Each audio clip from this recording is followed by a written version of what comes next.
দরবারে শুকরিয়া জ্ঞাপন করি, যিনি আমাদেরকে জান্নাতের বাগানে আসার তৌফিক দিলেন। শুকরিয়া তান সে আল্লাহর দরবারে, বলুন আলহামদুলিল্লাহ। আরো শুকরিয়া জানাই আমাদের মতো নালায়েক নাচিজ গুনাহগারদেরকে শেষ জামানায় এমন একজন নবীর উম্মত বানালেন, যেই নবীর উম্মত হওয়ার যোগ্যতা আমাদের কাহারই নাই। এটা আল্লাহ পাকের খাস দয়া যে আমরা ওই নবীর উম্মত হতে পারছি। নবী সরকারে দু জাহা, সৈয়দুল মুরসালিন, রাহমাতুল লিল আলামিন, হুজুরে পুর নূর সাল্লাল্লাহু আলাইহি ওয়াসাল্লামের উম্মত আল্লাহ পাক আমাদেরকে করেছেন। এজন্য বলি আলহামদুলিল্লাহ। পবিত্র কোরআনের একটা আয়াত দিয়ে আমি আলোচনাটা শুরু করি, সবচেয়ে সুন্দর হবে। মহান আল্লাহ তাআলা সূরাতুল ফাতহ এর 9 নম্বর আয়াতে ইরশাদ করেন, যারা পারেন আমার সাথে তেলাওয়াত করেন। বিসমিল্লাহির রহমানির। আপনার কি কষ্ট হয়? পড়েন, আমার গলা ভাঙা, একটু পরে আবার ঠিক হয়ে যাবে ইনশাআল্লাহ। আবার দেখবেন ভেঙে গেছে, এটা এমনি চলে। পড়েন সবাই, বিসমিল্লাহির রহমানির। আমার একটা কথা মনে হইল, তাফসীরে রুহুল বায়ানের প্রথম খণ্ড 13 নম্বর পৃষ্ঠায় আল্লামা ইসমাইল হাক্কি রাহমাতুল্লাহ আলাইহি তিনি একটা দলিল উল্লেখ করেছেন যে এই বিসমিল্লাহির রহমানির রহিমের তাফসীরের মধ্যে আমার আল্লাহ তাআলা 3000 নাম আছে। কত হাজার? আলফুন উরিফাল আম্বিয়াই ওয়ালা গায়রা। 1000 নাম সমস্ত নবীরা জানে, আর কেউ। ওয়া আলফুন উরিফাল মালাইকাতু ওয়ালা গায়রা। আর 1000 নাম শুধুমাত্র ফেরেশতারা জানে, আর কেউ জানে না। সালাসা মিআতু ফিত তাওরাত। তাওরাত কিতাবে আল্লাহর 300 নাম ছিল। ওয়া সালাসা মিআতু ফিজ জবুর। জবুর কিতাবে আল্লাহর 300 নাম ছিল। ওয়া সালাসা মিআতু ফিল ইনজিল। ইনজিল কিতাবে আল্লাহর 300 নাম ছিল। টোটালি গেল 2000, আর এদিকে 3 কিতাবে 3 3 3 900। বাকি আছে 99 ফিল কুরআন। আল্লাহর কোরআনের মধ্যে হলো 99 নাম। আর একটা নাম আছে, ওটা হলো বাতিনি নাম, যেটাকে ইসমে আজম বলা হয়। সেই একটা নাম সহ সর্বমোট আল্লাহ পাকের 3000 নাম আল্লামা ইসমাইল হাক্কি রাহমাতুল্লাহ আলাইহি তাফসীরে রুহুল বায়ানের মধ্যে উল্লেখ করেন, মান ক্বালাহা ওয়া আল্লামাহা ফাকান্নামা যাকারা কুল্লা আসমাই। যে ব্যক্তি বিসমিল্লাহির রহমানির রহিম, আল্লাহ রহমান রহিম, এই 3 নাম ওয়ালা বিসমিল্লাহ যারা পড়বে গো,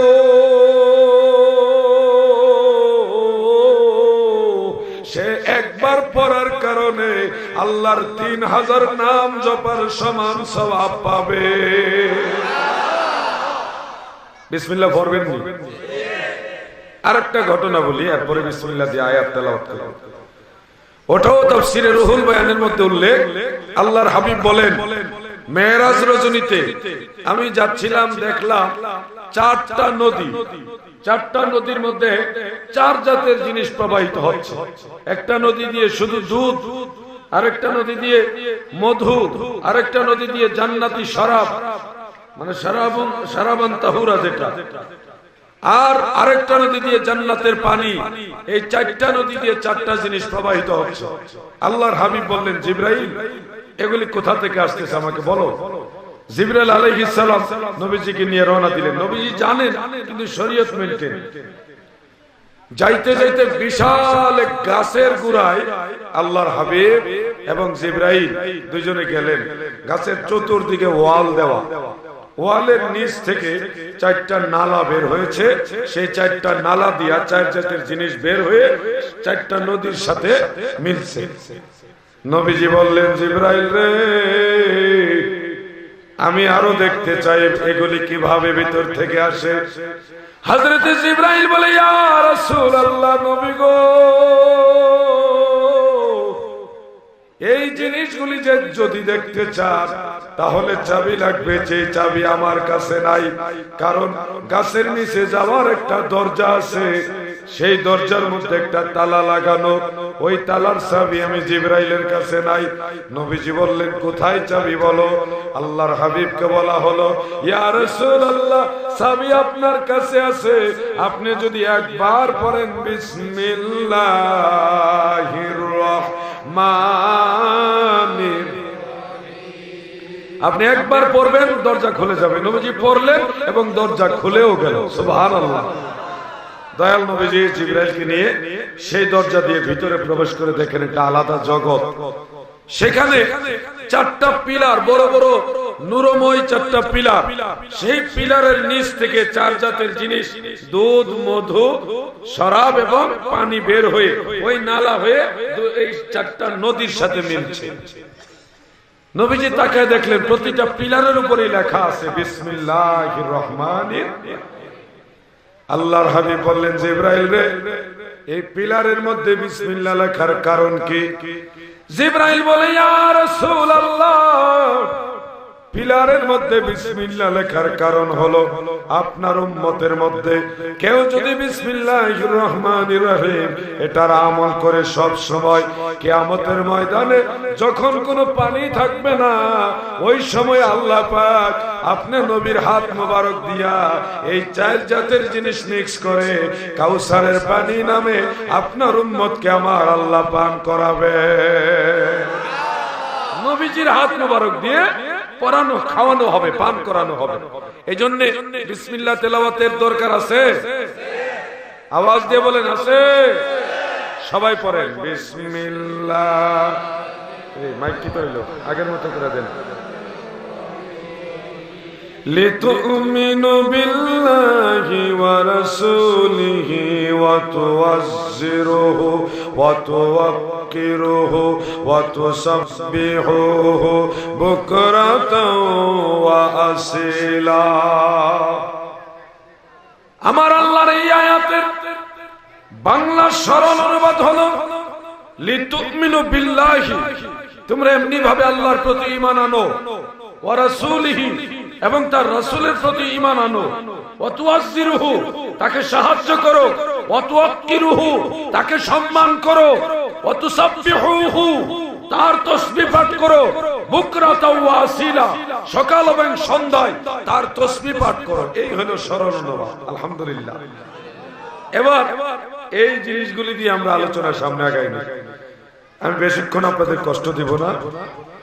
রাতের বেলায় ঘুম হয় নাই, যার কারণে গলার অবস্থাটা একটু ড্যামেজ। তারপরও আল্লাহ ভরসা, মদিনাওয়ালার মহব্বতে কিছুক্ষণ কথা বলি, আপনাদের থেকে ইনশাল্লাহ বিদায় নিব। অনেক লম্বা জার্নি করে আসছি, আর আপনারা মহব্বত করে অনেক দূরের থেকে কেন আসছেন আমি খবর পাইছি। আজ থেকে 7-8 বছর আগে এই সুনামগঞ্জে আমার জাকের ভাইদেরকে নিয়ে আমি বহু মাহফিল করছি, বাড়ি বাড়ি ঘুরে মিলাদ করছি। আমার জীবনে সবচেয়ে বেশি কষ্ট করছি এই সুনামগঞ্জ জেলায়। সেই জগন্নাথপুর থেকে হাঁটা ধরছি, বিদায় এসে উঠছি, পায়ে হাইটা আসছি। এখন বুঝেন কত কষ্ট করছি এই সুনামগঞ্জ জেলা। এই জেলার নাম শুনলে ডর করে। এখন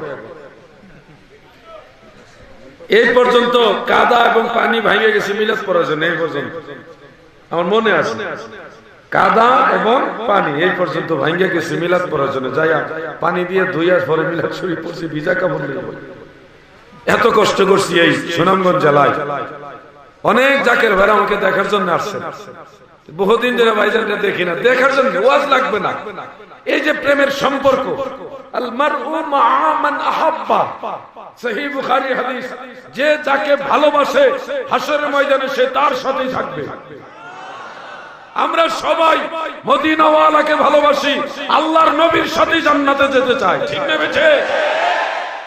এই আশা আমাদের সবার মনের মধ্যে আছে। কষ্ট করে আসছেন, সামান্য একটু সময় চুপচাপ বসে কয়টা কথা শুনেন। ফিতনা বাসাদের যুগ, বড় ফিতনার যুগ। এই যুগে ঈমান বাঁচায় রাখো কঠিন। ওই যে আল্লাহর হাবিবের ভবিষ্যৎবাণী যে শেষ জামানায় হাতের মধ্যে জ্বলন্ত কয়লা রাখা যত কঠিন হবে, ঈমান বাঁচায় রাখা এর চেয়ে বেশি কঠিন হবে। আমার কাছে মনে হচ্ছে এটাই সেই যুগ। আরেকটা হাদিস আমি মাঝে মধ্যে বলি, যেটা মুস্তাদরিক হাকিমের মধ্যে 8ম খণ্ডে হাদিস খানা উল্লেখ আছে। কত খণ্ডে? 8ম খণ্ডে হাদিস খানা উল্লেখ এইভাবে, عن عبد الله بن عمرو رضي الله تعالى عنه قال يأتي على الناس زمان يجتمعون في المساجد وليس فيهم مؤمن।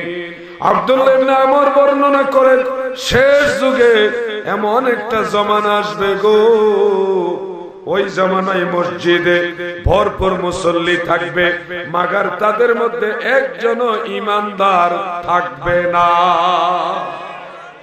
এমন বহু মসজিদ আছে, আমাদের বাংলাদেশে আছে, যে মসজিদে নবী প্রেমিক একজনও নাই। আছে না ভাইজান? ওই মসজিদগুলির কথাই সাহাবী আব্দুল্লাহ ইবনে আমর বলে গেছেন, যে মসজিদে ভরপুর মুসল্লি থাকবে কিন্তু ঈমানদার থাকবে না। মনে রাখবেন, টাইটেল পাস করলেই ঈমানদার গ্যারান্টি না। মাওলানা পাস করছে, দাওরায়ে হাদিস পাস করছে, আলেম হয়েছে, জ্ঞানী হয়েছে, জাননেওয়ালা হয়েছে, কিন্তু ঈমানদারের ফাংশনটা হলো মদিনাওয়ালার মহব্বতের সাথে। কামেল পাস করে কেউ যদি নবীর সাথে বেয়াদবি করে, তার ঈমান থাকবে? ويكفر إذا شك في صدق النبي صلى الله عليه وسلم أو سبه أو نقصه أو سكره। الأشباه والنظائر আলিয়া মাদ্রাসার কামিলে ফিকহ বিভাগে কিতাবটা পড়া। সলিমউদ্দিনের ফুলা কলিমউদ্দিনের কিতাব পড়ছেন, লেখাপড়া করা লাগবে।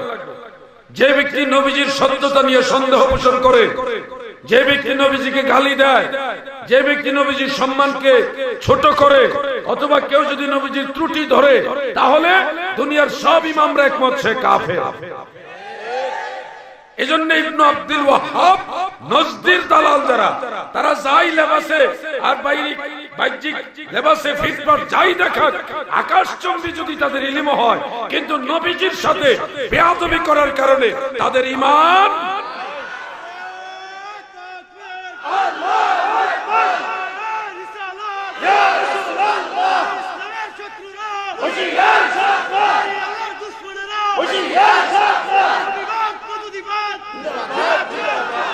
একটা গান গাইতে চাই আপনাদেরকে নিয়ে। গাবেন? খারাপ গান না, ভালো গানই গাবেন। সোনা বন্ধুর গান নয়, শুনেন কি গান গাই।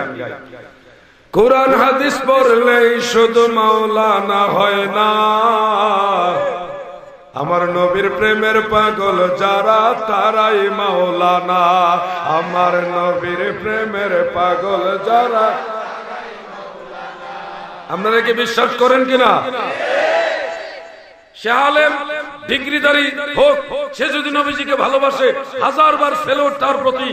আর যদি যতই ডিগ্রি থাকুক, মদিনাওয়ালার প্রতি যদি আর নজরে তাকায়, নবীজিকে আমাদের মতো সাধারণ মানুষ মনে করে, আমি মনে করি ইবলিস শয়তানের চাইতে সে বড় না। ইবলিস শয়তান আদম নবীর সাথে বেয়াদবি করার কারণে মালাউন, আর আমার নবীর সাথে যারা বেয়াদবি করে তারাও লানতপ্রাপ্ত। ঠিক না বেঠে?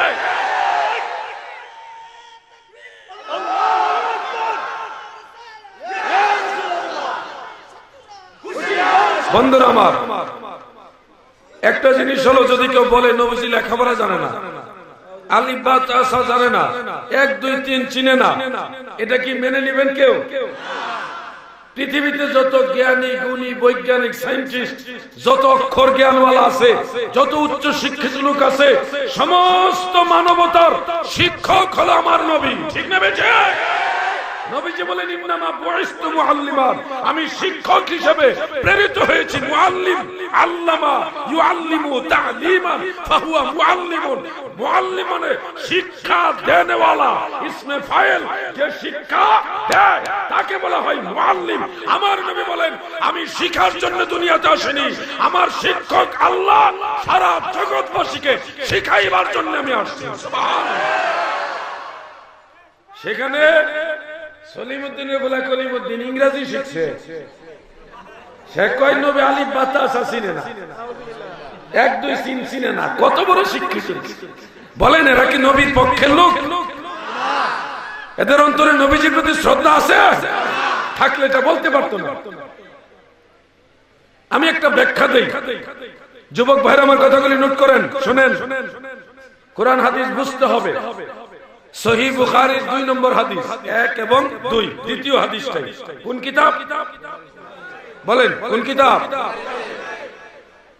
যদি মোবাইলে বুখারী শরীফ থাকে খুলেন, নগদ খুলেন, নগদ। কিছু ডকুমেন্ট আমি আপনাদের দেখাই দিই। আমি আলাউদ্দিন জিহাদি কথা বললে কারোর চেহারার দিকে তাকায় কথা বলি না। আমি আল্লাহর হাবিবের পক্ষে কথা বলি। আকাশ চম্বি স্বর্ণের পাহাড় ছেড়ে দিতে পারবো, 7 রাজার ধন ছেড়ে দিব, সারা ওয়ার্ল্ড সারা বিশ্ব ছেড়ে দিব, নিজের জীবন দিয়ে দিব, মদিনাওয়ালার কদম ছাড়তে পারবো না।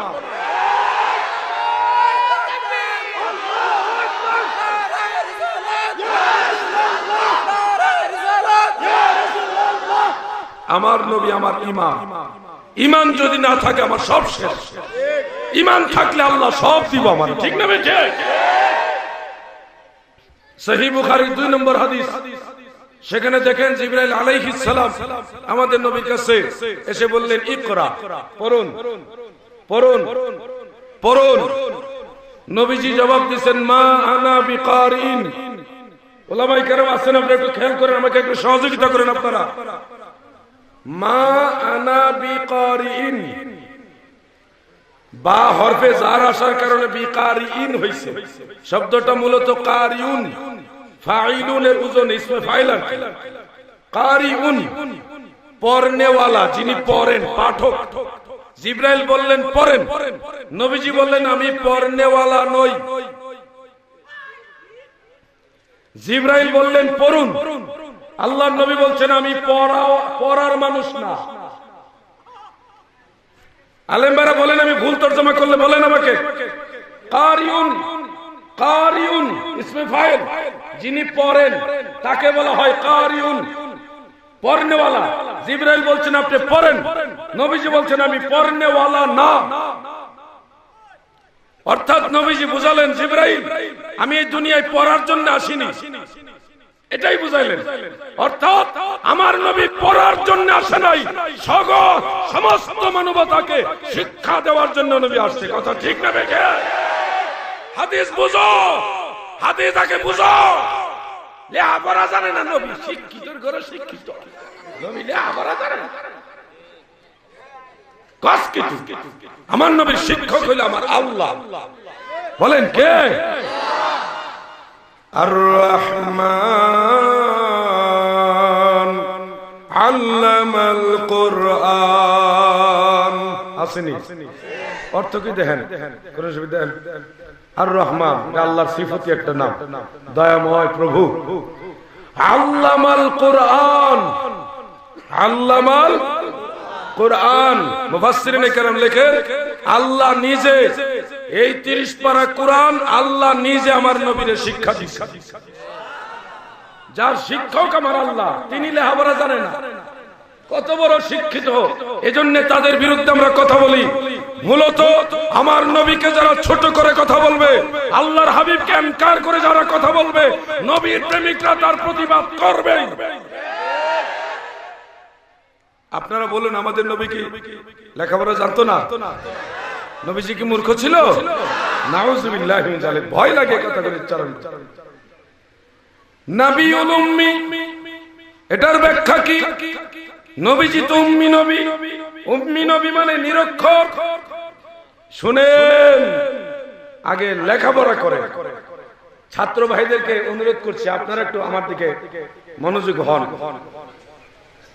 একটা শব্দের অর্থ বোঝার জন্য ডিকশনারি লাগে কিনা? শিক্ষিত ভাইরা কথা বলেন না কেন? আপনারা শব্দের সরল বা সহজ অর্থ পাওয়ার জন্য বা সমার্থক অর্থ পাওয়ার জন্য, সমার্থক শব্দ পাওয়ার জন্য, সরল অর্থ পাওয়ার জন্য অভিধান, ভাষার যে অভিধান, অনেক সময় বাংলা থাকে, ইংলিশ থাকে, আরবিও থাকে, সেই ডিকশনারির দরকার আছে কিনা? তাহলে উম্মি শব্দের অর্থ ডিকশনারিতে কি লেখা থাকে সেটা শুনে। মুজামুল ওয়াসিত একটা ডিকশনারি আছে আরবি টু আরবি, ওটার মধ্যে বাংলার কোনো জাত গোষ্ঠী নাই। ওই কিতাবের অর্থ বুঝা পড়ার জন্য বেশি দিন লাগে না, মাত্র 12-13 বছর মাদ্রাসা পড়ার লাগে। মুজামুল ওয়াসিতের মধ্যে লেখেন আল উম্মি শব্দের অর্থ হলো মান লা ইয়াকরা ওয়া লা ইয়াকতুব, যে লেখে না এবং পড়ে না, যে লেখেও না পড়েও না। এটার অর্থ লিখতে জানে না পড়তে জানে না এরকম না, অর্থ হবে লেখে না পড়ে না। ইন্নাল্লাহা লা ইয়াহদি, নিশ্চয় আল্লাহ তাআলা হেদায়েত করেন না কওমাজ জালিমিন, বা অন্যান্য শব্দ যেগুলি কোরআনে এসেছে, জালিম সম্প্রদায়কে আল্লাহ হেদায়েত করেন না। লা ইয়াহদি এটার অর্থ কি হেদায়েত করেন না হবে না করতে পারেন না হবে, কোনটা হবে? আমি কথাটা আবার বলি, রিপিট করি আপনাদের বোঝার জন্য। ইন্নাল্লাহা লা ইয়াহদি, নিশ্চয় আল্লাহ তাআলা হেদায়েত করেন না, এটা অর্থ নাকি হেদায়েত করতে পারেন না, এটা অর্থ কোনটা? করেন না। আল্লাহ হেদায়েত করতে পারে কিন্তু জালিমদেরকে হেদায়েত করে না, এই হইল সুন্দর অর্থ।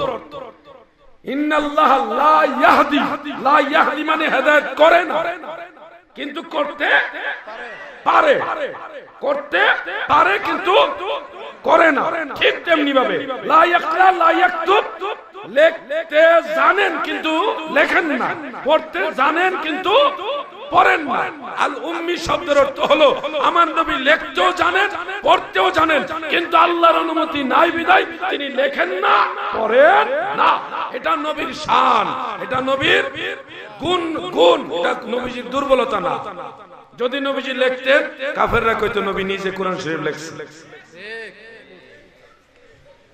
নবীজি যদি পড়া যে কোনো কিতাব থেকে দেখে পড়তেন, কাফেররা কইতো নবী নিজে পড়তে জানে, এটা নিজে বানায়া কোরআন শরীফ আমরা দিছি।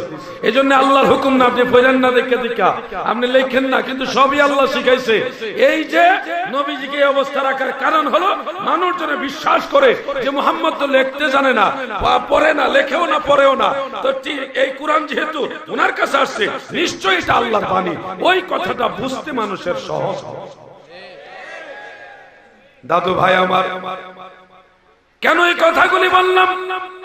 প্রত্যন্ত অঞ্চলে গ্রামাঞ্চলে এসে আপনাদেরকে বলি, আমার নবীর মতো জ্ঞানী, আমার নবীর মতো আল্লাহ প্রদত্ত শিক্ষিত, নীল আকাশের নিচে জমিনের উপরে কুল কায়নাতে আর একজন নাই, আর হবেও না, আর হবেও না। এমন একজন নবীর উম্মত হয়ে আপনারা কি কেউ বেজার হয়েছেন? সবাই বলেন বেজার হয়েছেন? কথা বুঝা যায়নি? ভাঙ্গা গলা একটু ঠিক হয়েছে, আবার পরে দেখে ভেঙে গেছে। এটা এমনিই চলে, এটা বুম বাস্টিং মার্কা গলা। এই তো বেশি ওয়াজ লাগতো না মিয়া ভাই, সতর্কতার জন্য কয়েকটা বিষয় আপনাদের বলে যাই আর আপনাদের খেদমতে অনুরোধ করি। সুন্নি যারা, তারা যেন নামাজ কাজা করবেন না, সুদের কাছেও যাবেন না। জানি আমি ইবনে আব্দুল ওয়াহাব নজরীর অনুসারীরা অনেকেই সুদের কারবারের সাথে জড়িত, কিন্তু মিলাদ যারা পড়ে, নবীরে যারা মহব্বত করে, যারা তাবারক দিয়ে মানুষের খাওয়ায়, তারা আসলে যারা মানুষকে খাওয়ায় এরা সুদ খায় না, এরকম পাইছি না। যারা মানুষের খাওয়ায়, মিলাদের নাম দিয়ে হোক আর জিয়াবতের নাম দিয়ে হোক, মানুষের যারা খাওয়ায় তাদের মন নরম থাকে। আর যেটা পরের বাড়ি সারা বছর খালি ধান্দা করে, এটার ভিতর খারাপ থেকে সুদের কারবারের সাথে তাড়াতাড়ি জড়ায়। জমানা খুব খারাপ, খুব খারাপ। সুন্নি ভাইরা, আপনারা কি কোলাকুলি করেন? মুআনাকা করেননি? ঈদের সময় করেন না? অনলাইনে দেখলাম দাদু এক মৌলভী সাহেব উনি ফতোয়া জারি করছে যে মুআনাকা বা কোলাকুলি করা বেদাত। আমি চিন্তা করলাম ঘটনা, মুআনাকা তো আল্লাহর নবী করছে, সাহাবারাও করছে, এটার উনি বেদাত কইলো কারণ নাকি? নবীজি যে কাজ করছে, সাহাবারা যে কাজ করছে, এটাকে উনি বেদাত বললো, কারণটা কি? তালাশ করে দেখলাম ওই মৌলভী সাহেবের পেট একটু বড়। ঈদের সময় কুলাকুলি করলে বুকের সাথে বুক মিলে না, ফেটে ফেটে বাইরে বাইরে হয়। এই জন্য উনি মাসালাই ঘুরাই দিছে যে কুলাকুলি যায় না। ভয়ঙ্কর জমানা এসে পড়ে গেছে। এই খয়রাতির দলেরা শেষ করে লইতেছে সব।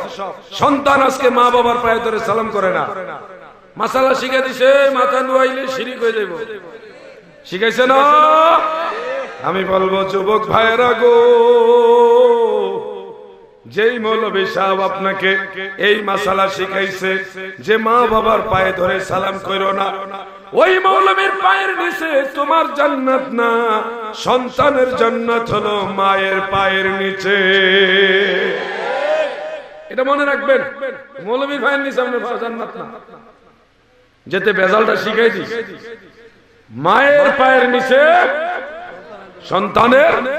আরে মক্কার ইমাম হইল মায়ের পায়ের নিচে আমরা জানি, ইন্নাল জান্নাতা তাহতা আকদামিল উম্মাহাত, মায়ের পায়ের নিচে সন্তানের জান্নাত। নাসাই শরীফের হাদিস, সহিহ হাদিস। এমন কি ফুলতলির সাহেব কেবলা তিনি মাঝে মধ্যেই ওনার বক্তব্য একটা হাদিস বলতেন। আমি কি এটা শোনাবো না? আপনারা মাইন্ড করবেন না? আমরা সব পীরের মুরিদ, আমরা যারা সুন্নি আকীদা বিশ্বাসী, পীর যার যার সুন্নিয়ত সভা, কথা ঠিক না বেঠে? আমরা এই খেলাটিরে ধাক্কাধাক্কি করতে রাজি না। আমি আমার পীরকে ভালোবাসি, আপনি আপনার পীরকে ভালোবাসেন, যার যার পীরকে মাথার তাজ হিসেবে রাখেন, কোনো অসুবিধা নেই। যার যার পীর তার কাছে বড়, কিন্তু আল্লাহর নবীর মহব্বতে সুন্নিয়তের জন্য ময়দানে যদি নামা লাগে, সব সুন্নিরা একসাথে নামবে, ঠিক না বেঠে? কোন দলাদলি নেই, সব এক। ফুলতলির সাহেব কেবলা বলতেন একটা হাদিস, যেটা দুরুল মুখতারের মুকদ্দমার মধ্যে পেয়েছি আমি, হেদায়ের মুকদ্দমার মধ্যে আছে হাদিসটা।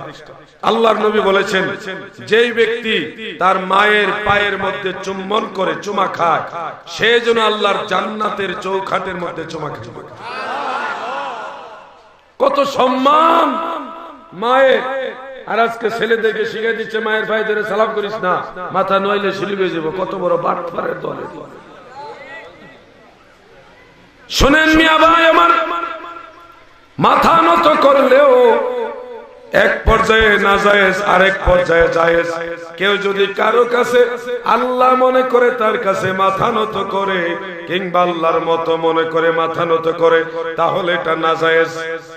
কিন্তু কেউ যদি সেজদার নিয়তে না, আল্লাহ মনে করে না, মাকে মা মনে করে সম্মানার্থে, বাবাকে বাবা মনে করে সম্মানার্থে, কোন বুজুর্গ আলেমকে সম্মানার্থে কেউ যদি মাথাটা সামান্য নিচে নিয়েও কদমবুসি করে, এটা সম্মানার্থে করেছে, সেজদার জন্য না। ইন্নামাল আমালু বিন্নিয়াত, সমস্ত আমল হলো নিয়তের উপর নির্ভর। সম্মান করে কেউ যদি কদমবুসি করে, তাহলে এটা জায়েজ, এই ব্যাপারে কোনো আপত্তি করা যাবে না। আমার কথা কি কষ্ট নিচ্ছেন আপনারা? যুবক ভাইরা, মা বাবার কদমবুসি করবেন, সম্মানার্থে কদমবুসি করবেন, সেজদার জন্য না, সম্মানের জন্য। যদি আপনাদের মনে মনে এরকম ভয় লাগে যে কদমবুসি করলে যদি গুনাহ হয়, তাহলে আপনারা সবাই সাক্ষী থাকেন হাসরের ময়দানে, মা বাপ ইজ্জত করার কারণে, কদমবুসি করার কারণে যদি গুনাহ হয়, সব আমি নিব। তারপর আপনার মাকে আপনি সম্মান করেন, তারপর আপনার বাবাকে আপনি সম্মান করেন। আমি আরো কিছু দলিল দিচ্ছি। যুবক ভাইরা, আপনারা কি মা বাবার কদমবুসি করতে রাজি আছেন? সবাই বলেন রাজি আছেন? ইনশাআল্লাহ, আল্লাহ তৌফিক দেন, বলেন আমিন। স্ত্রীর সামনে মাকে সালাম করবেন, আপনার স্ত্রীর সামনে বাবাকে সালাম করবেন। এতে করে আপনার স্ত্রী ভয় পাবে যে না, আমার শ্বশুর শাশুড়ির সাথে বেয়াদবি করা যাবে না। তুমি যদি তোমার স্ত্রীর সামনে তোমার মাকে ধমক মেরে কথা বলো, দেখবা তুমি বাড়ি থেকে গেলে তোমার ওয়াইফ তোমার মাকে ধমক মেরে কথা বলো। আমার কথাগুলি কি মিল আছে বাস্তবতার সাথে? আমল করেন। ওয়াজ বেশি লাগে না, কম ওয়াজই চলে। একটা ঘটনা বলি, যেই ঘটনাটা আপনারা অনেকে জানেন, আমি জাস্ট ওটা স্মরণ করে দিই, হয়তো অনেকে জানেন না, তারা জেনে নিলেন। মুসনাদু বাজ্জারের মধ্যে বিশুদ্ধ সনদ একটা হাদিস উল্লেখ, যে হাদিসটা পুরো ঘটনাটা এরকম, একজন ইহুদি আমাদের নবীর কাছে এসে বললেন, ওগো মুহাম্মদ সাল্লাল্লাহু আলাইহি ওয়াসাল্লাম, আপনি যে আল্লাহর নবী, এই ব্যাপারে আমাকে একটা নিদর্শন দেখান, একটা প্রমাণ দেখান। নবীজি বললেন, তুমি কি দেখতে চাও? ইহুদি বললেন, ওই যে একটা গাছ দেখা যায়, গাছ যদি শূন্যের উপর দিয়ে উড়াইয়া আপনার সামনে আনতে পারেন, তাহলে আমি বিশ্বাস করব আপনি আল্লাহর নবী। নবীজি মুস্কি মুস্কি হাসে আর বলে, যুবক, তুমি যাও ওই গাছের কাছে, যে বলো আমি মুহাম্মদ মুস্তাফা সাল্লাল্লাহু আলাইহি ওয়াসাল্লাম গাছকে আমার কাছে আসার জন্য ডাক দিয়েছি, তুমি যে শুধু আমার রেফারেন্স দিয়ে গাছকে বলো। ইহুদি ওই যুবক মনে মনে খুশি, গাছ কি আর আসবো না, এই তো আজকে ধরে ফেললাম। গাছের কাছে হাঁটতে হাঁটতে যাইয়া বলে, ওগো গাছ, আখিরি পয়গম্বর নবী মুহাম্মদ মুস্তাফা সাল্লাল্লাহু আলাইহি ওয়াসাল্লাম আপনাকে ডাকছে, আসেন। কইয়া হ্যাঁ, শৈল নারায়ণের তাল বাহানা করে করে আই পড়তেছে। হঠাৎ করে দেখে মোট মোট আওয়াজ পাওয়া যাইতেছে, পিছনে দিকে ঘুরে দেখে মানুষ কমর যেভাবে ফোটায়, এইভাবে আল্লাহর কুদরতে গাছের গুড়িটা মুচড় মাইরা ভেঙে ফেলে, গাছের যে ডালপালাগুলি আল্লাহর অলৌকিক শক্তিতে এইভাবে পাখির মতো উড়াল দিয়া দিয়া সেই গাছ আল্লাহর রাসূলের দরবারে হাজির হয়ে গেছে। গাছে নবীরে সালাম দেয়, আসসালাতু ওয়াসসালামু আলাইকা ইয়া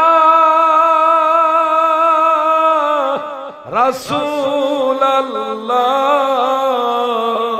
বলেন না, আসসালাতু ওয়াসসালামু আলাইকা ইয়া রাসূলুল্লাহ। গাছে সেমন নবীরে সালাম দেয়, ইহুদি থরথর করে কাঁপা শুরু করে। আল্লাহ গো, এই ঘটনা তো জীবনও দেখছি না, গাছে এসে সালাম দেয় মানুষের, তাও ওর উপরে তো উইরা এসে। আল্লাহর হাবিব গাছকে জিজ্ঞাসা করলেন, গাছ তুমি বলো আমি কে? বলেন আমার নবীকে গাছে চিনে কিনা? চিৎকার দিয়ে বলেন চিনে কিনা? কিছু হতভাগা কপাল পুরা তারা নবীকে চিনে না। গাছ বলো তো আমি কে? গাছের জবান আল্লাহ খুলে দিয়েছে, গাছে পড়তেছে আশহাদু আল্লা ইলাহা ইল্লাল্লাহু ওয়াহদাহু লা শারীকা লাহু ওয়া আশহাদু আন্না মুহাম্মাদান আবদুহু ওয়া রাসূলুহু। শিফা শরীফের মধ্যে ঘটনাটা আছে, মাদারুন নবুওয়াত আছে, আরো বহু কিতাবে ঘটনাটা আছে। আমার নবীজি ইশারা দিলেন, গাছ তুমি চলে যাও, তুমি তোমার জায়গায় চলে যাও। গাছ আল্লাহর দেওয়া ক্ষমতায় আগের মতো উড়াল দিয়া দিয়া আগের জায়গায় যায়া এমন ভাবে সেটিং হয়ে গেছে, কেউ দেখলে বিশ্বাসই করবে না এই গাছটা উঠে আসছিল। ইহুদি ডাক দিয়ে বলে, নবী গো,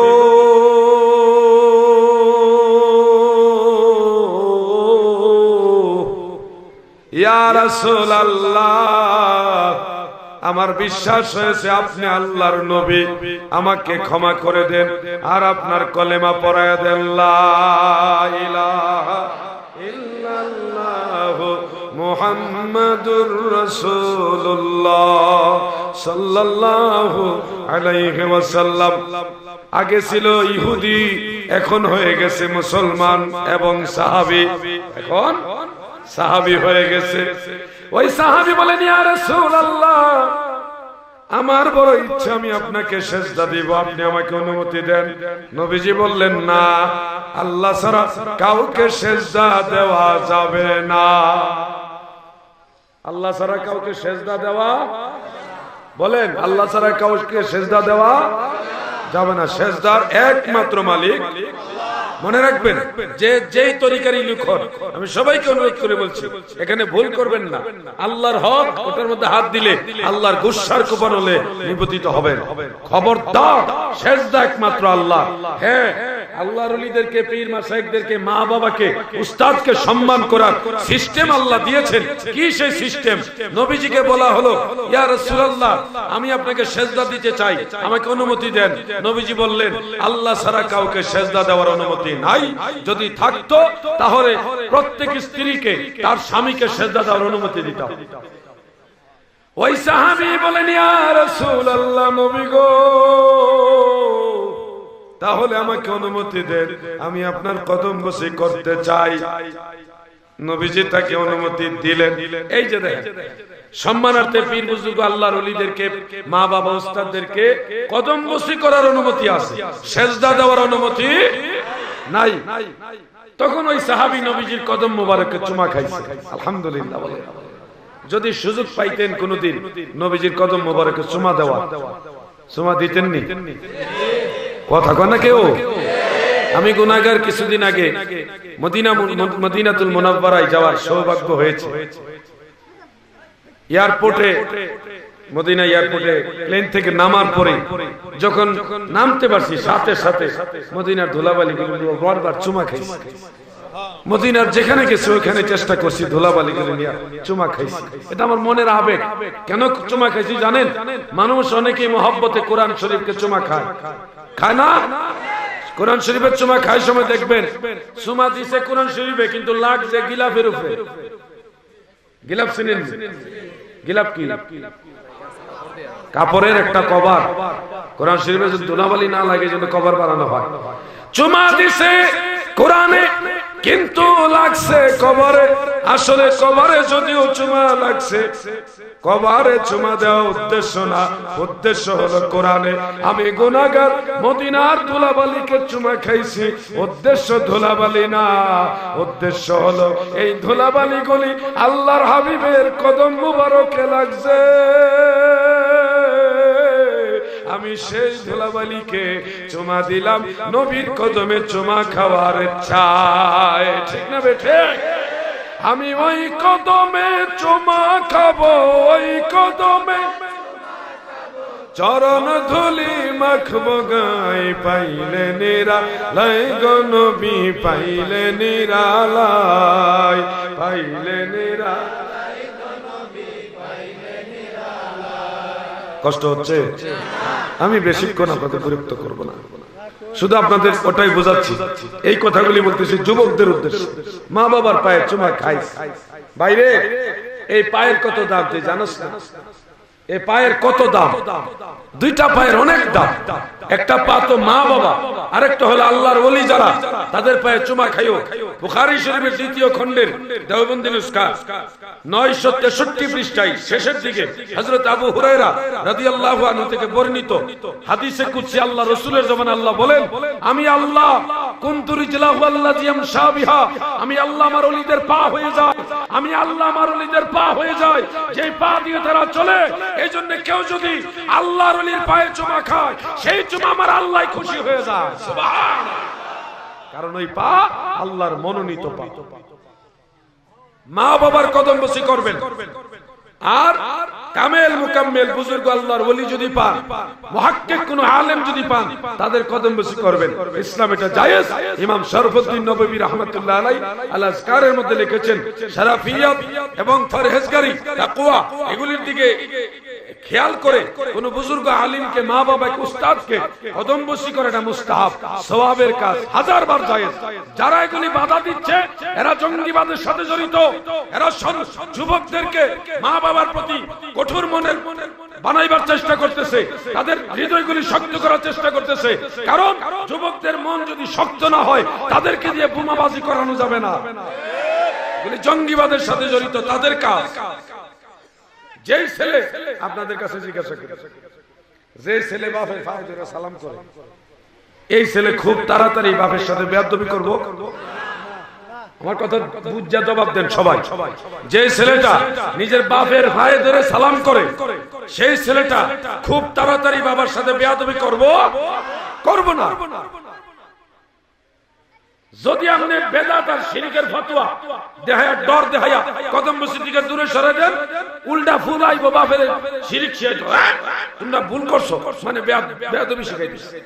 বাপে ভুল করছে আর বুঝিন না। এই যে প্রথমেই বেয়াদবিটা শিক্ষা। আপনারা বলেন আমাদের বাপ দাদা কি ব্যাককলা ছিল? অনেকে কয় আমাদের বাপ দাদা কোরআন হাদিস বুঝতো না, তারা এত বেশি জানতো না, আমরা এখন বেশি জানছি, আমরা এখন ঠিক করতেছি। ব্যাককলের দল, তোমার মতো ব্যাককলার জমিনে কেউ নাই। আমাদের অনেকের বাপ দাদা হয়তো প্রাতিষ্ঠানিক শিক্ষায় বেশি শিক্ষিত না, বড় জ্ঞানী না, কিন্তু আমাদের বাপ দাদারা যাদেরকে অনুসরণ করত তারা কোনো ছোটখাটো মোল্লা মুন্সি ছিল না। আমাদের বাপ দাদারা অনুসরণ করত আল্লাহর ওলিদেরকে। কথা ঠিক না বেঠিক? আমি জানতে চাই আল্লাহর ওলিরা সঠিক ছিল না বেঠিক ছিল? তাহলে আমাদের বাপ দাদাও সঠিক ছিল। আপনাদের জানা মতে হযরত শাহজালাল ইয়ামানি মুজাররদি রাহমাতুল্লাহ আলাইহি তিনি কি আল্লাহর ওলি কিনা? নিঃসন্দেহে আল্লাহর ওলি, নিঃসন্দেহে আল্লাহর ওলি। তিনার মতাদর্শে আমাদের বাপ দাদা ছিল। নজদি গোষ্ঠীর ইবনে আব্দুল ওয়াহাব নজদির ট্যাবলেট খায়া এগুলি মাথা নষ্ট হয়ে গেছে। এগুলো আল্লাহর ওলিদের দল না, এগুলো নজদির দল। খবরদার, এরা উল্টা পাল্টা বুঝাবে। কোরআন দেখাইবো আপনাদের। কোরআন বলবে কুল ইন্নামা আনা বাশারুম মিসলুকুম ইউহা ইলাইয়া আন্নামা ইলাহুকুম ইলাহু ওয়াহিদ। এই আয়াত দেবে দলিল দিয়ে বলবে নবী আমাদের মতোই মানুষ ছিলেন। কিন্তু এখানে একটু বিষয়টা বুঝে রাখেন। কুল কালা ইয়াকুল, মানে কালার মূলত হলো কাওয়ালা। কালা ইয়াকুলু কাওলান, এইগুলি যে আপনার গর্দান, সরফের গর্দান, এগুলি যারা পড়েছেন তারা জানেন। আল আমরু মিনহু কুল, আল আমরু মিনহু কুল, এটা ওয়াহিদ আমরে হাজির মারুফ, একজনকে আদেশ দেওয়া হয়েছে।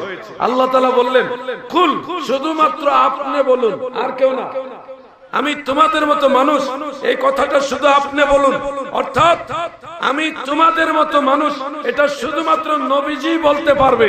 পৃথিবীর অন্য কেউ নবীজিকে আমাদের মতো বলতে পারবে।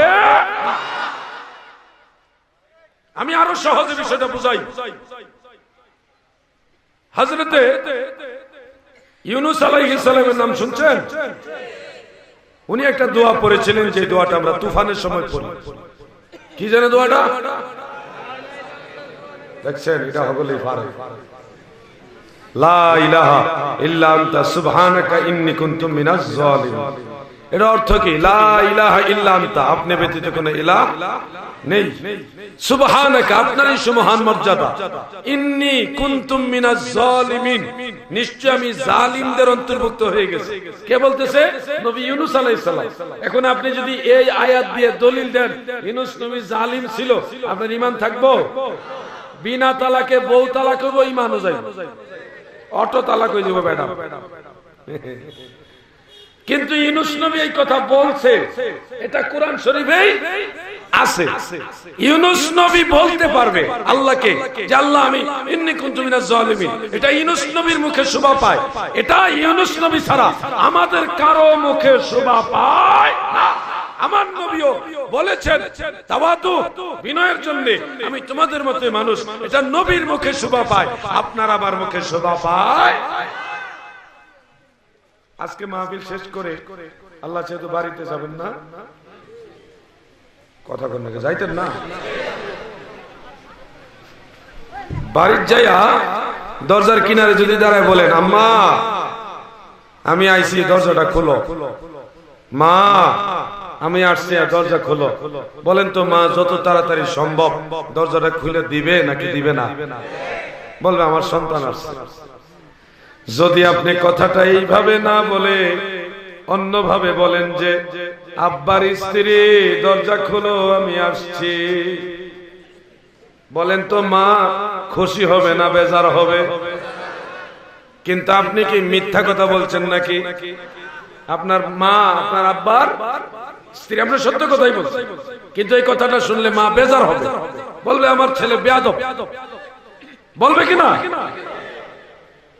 যদি আপনার বাড়িতে মামা বেড়াইতে আসে, মামা মায়ের ভাই, দুপুর বেলায় যদি বলেন মামা জান ভাত খাইতে আসে, আব্বা জান ডেকেছে, মামা যত তাড়াতাড়ি সম্ভব ভাত খাইতে আসবে, বলবে দুলাভাই ডাকছে তাড়াতাড়ি যাই।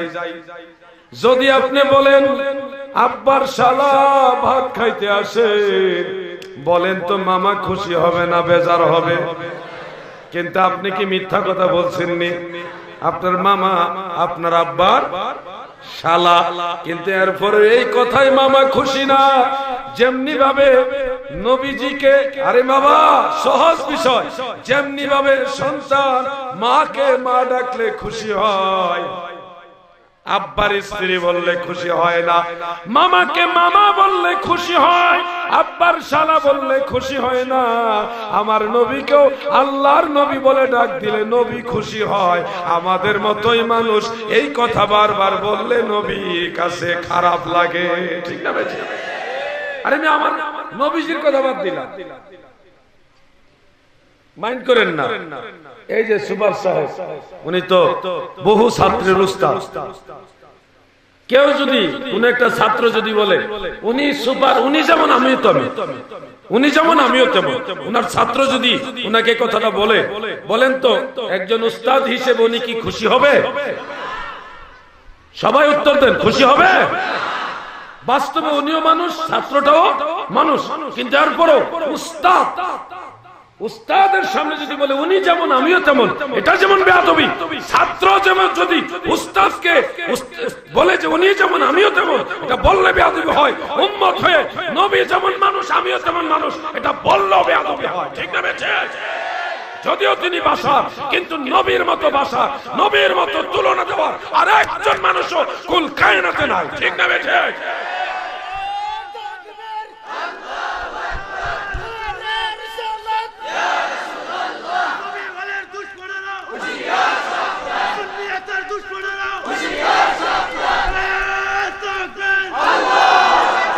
বন্ধুরা আমার, আমি যে কথাগুলি বলতেছি নবীর পক্ষে বলতেছি না বিপক্ষে? আমি কারো বিরুদ্ধে বলছি না, আমি নবীর পক্ষে কথা বলতেছি। নবীজিকে কেমনে সম্মান করা লাগবে। নবীজির স্ত্রী মা আয়েশা রাদিয়াল্লাহু তাআলা আনহা, তিনি যখন হাদিস বর্ণনা করছেন, তিনি কি কোন সময় এরকম বলছেন যে আমার স্বামী বলেছেন? আলেম ভাইরা বলেন না, একটু সহযোগিতা করেন। মা আয়েশা রাদিয়াল্লাহু আনহা নবীজির স্ত্রী, নবীজির স্ত্রী, কখনো হাদিস বর্ণনার সময় তিনি কি বলছেন যে আমার স্বামী বলেছে? তিনি না, নবীজির নাতি ইমাম হুসাইন, ইমাম হাসান, নবীজির মেয়ে ফাতেমা, যারাই হাদিস বর্ণনা করেছে সবাই বলেছে ক্বালা রাসূলুল্লাহ সাল্লাল্লাহু আলাইহি ওয়াসাল্লাম, আল্লাহর রাসূল বলেছেন। নবীকে নবীর নজরে দেখতে হবে। নবীকে আমার মতো মানুষ ওই নজরে দেখছে হলো কাফেররা, ঠিক না বেটে?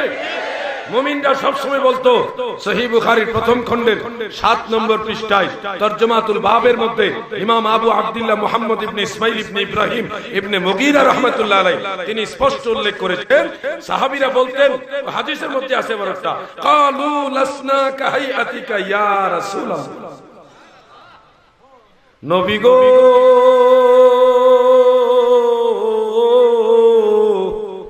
আমরা কোন সাহাবী আপনি নবীর মতো না।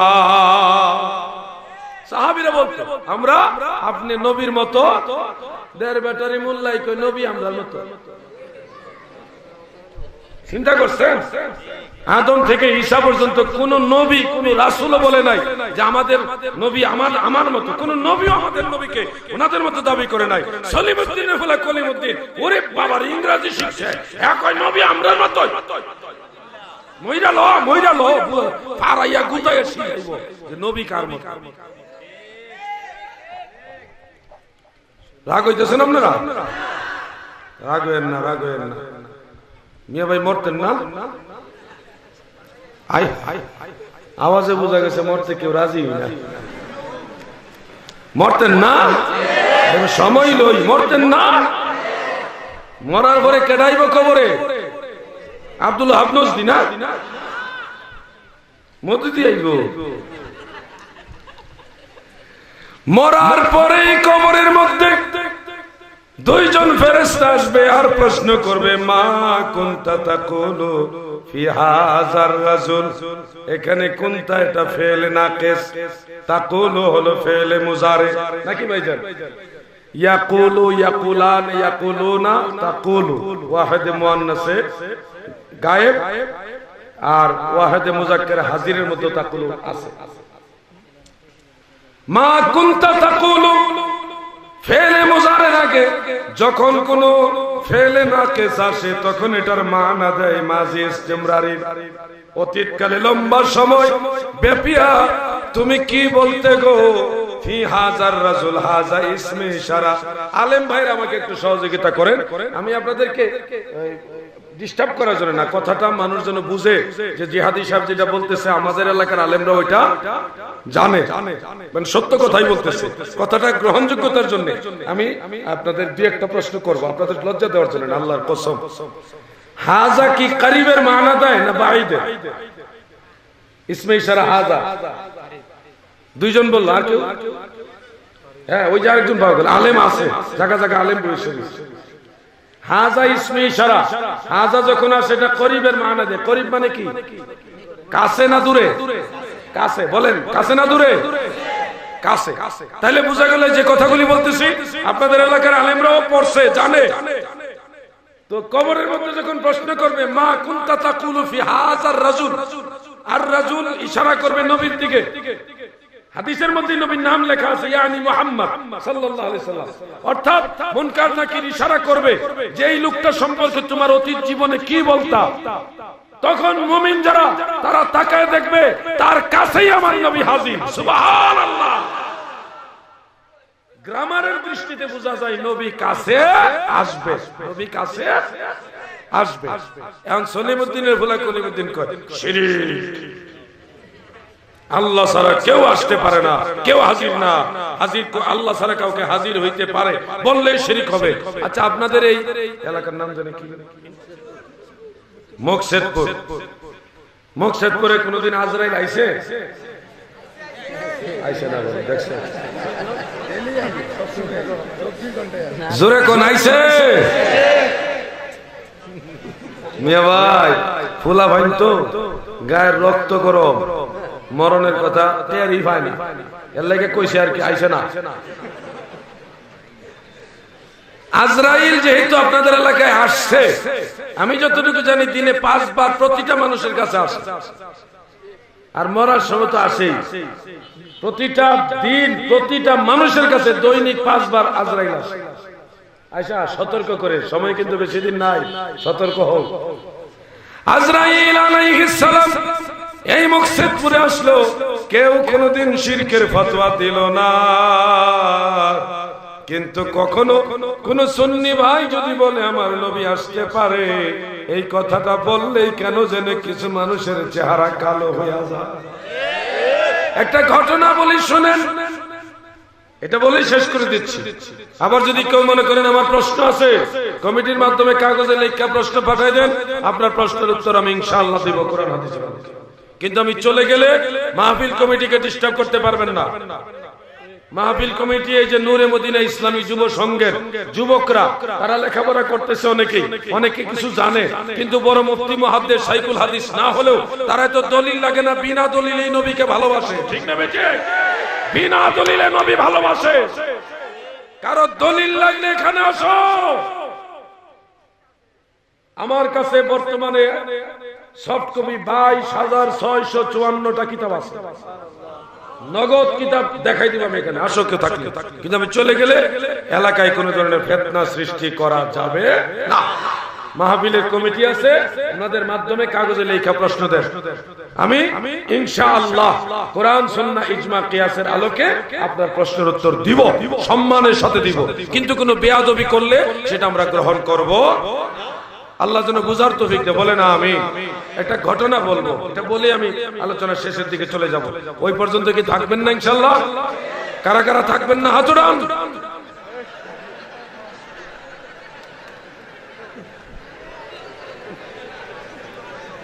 থাকবেন? যাবেন গা? যাইয়েন যাইয়েন, এক লোকই যাবো আর কি। আপনারাও যাইয়েন গা, আমিও যাবো গা, মিলে জিলে যাবো গা ইনশাআল্লাহ। এর আগে একটু জিকির করেন তো, শরীরটা লড়াই সরা। লা ইলাহা ইল্লাল্লাহ, মারহাবা।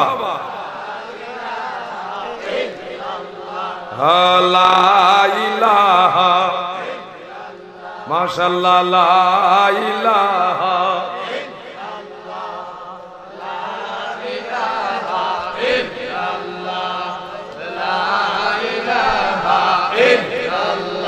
হক লা ইলাহা মুহাম্মদ রাসূলুল্লাহ সাল্লাল্লাহু আলাইহি ওয়াসাল্লাম। এখানে একটা মিলন মেলা। আমার যতটুকু জানা, আমার জাকের ভাইরা আছে, আট্টসি মুরিদ আছে এখানে, এরপরে সোনাকান্দার মুরিদ আছে, রাজারবাগের মুরিদ আছে, শম্ভুগঞ্জের মুরিদ আছে, ফুলতলি সাহেবের মুরিদ আছে, আরো অনেক পীরের মুরিদ এখানে আছে। এটা একটা মিলন মেলা। আমরা সবাই এইভাবে মিলেমিশে থাকতে চাই। আপনারা চান কিনা? আমরা ঝগড়া করতে চাই না, আমরা সবাই মিলেমিশে থাকতে চাই। এটা আমাদের সবার মনের আশা। দাদু, যে ঘটনাটা আপনাদের শোনাবো, দেওবন্দের আকাবির যারা, মাওলানা আশরাফ আলী থানভী সাহেব, মাওলানা রশিদ আহমদ গাঙ্গুহি সাহেব, আরো যত আকাবির দেওবন্দের আছেন, তিনাদের সবারই উস্তাদ মুর্শিদ, পীর ও মুর্শিদ হাজী আমদাদুল্লাহ মুহাজির মক্কি রহমাতুল্লাহ আলাইহি। খেয়াল করবেন এই কথাটা, এই ঘটনাটা একটু খেয়াল করেন সবাই। ওনার অভ্যাস ছিল, উনি এলাকার মসজিদের মধ্যে যোহর, আসর, মাগরিব, ইশা এই 4 ওয়াক্ত নামাজ মসজিদে যায় জামাতে শরীক হইতো, জামাতে পড়তো। কিন্তু ফজরের নামাজের জামাতে উনি যাইতো। আচ্ছা, জমক একসাথে জন্মালো কয়েকটা। ফজরের নামাজের জামাতে যাইতো না, যোহর, আসর, মাগরিব, ইশা এই 4 ওয়াক্ত জামাতে যাইতো, ফজরের জামাতে ওনারা পাওয়া যাইতো না। এলাকার মানুষে এটা ফলো করছে। একদিন সবাই মিল্লা যুক্তি করছে যে আজকে হুজুরে দেখমু নামাজের সময় ঘুমায় না কই যায়, যদি ঘুমায় তাহলে নামাজের সময়কে ধরবো। এই প্ল্যান কইরা সবাই মিল্লা এশারের নামাজ পড়ে যখন হাজী আমদাদুল্লাহ মুহাজির মক্কি মসজিদ থেকে বের হইছে, ওনার পিছে পিছে সবাই বের হইছে। হুজুরের বাড়িতে ঢুকছে, সবাই বাড়ির চতুর্দিকে ঘেরাও করে দিয়েছে, সারা রাত এভাবে পাহারা দিছে। কোথায় যায় এটা দেখার জন্য, কেউ ঘুমাইছে না। দেখছেন নি, বুদ্ধি দেন পাবলিকে। সারা রাত পাহারা দিছে, ফজরের টাইম আজান হয়ে গেছে, খবর নাই। নামাজের জামাতের সময় গেছে, খবর নাই।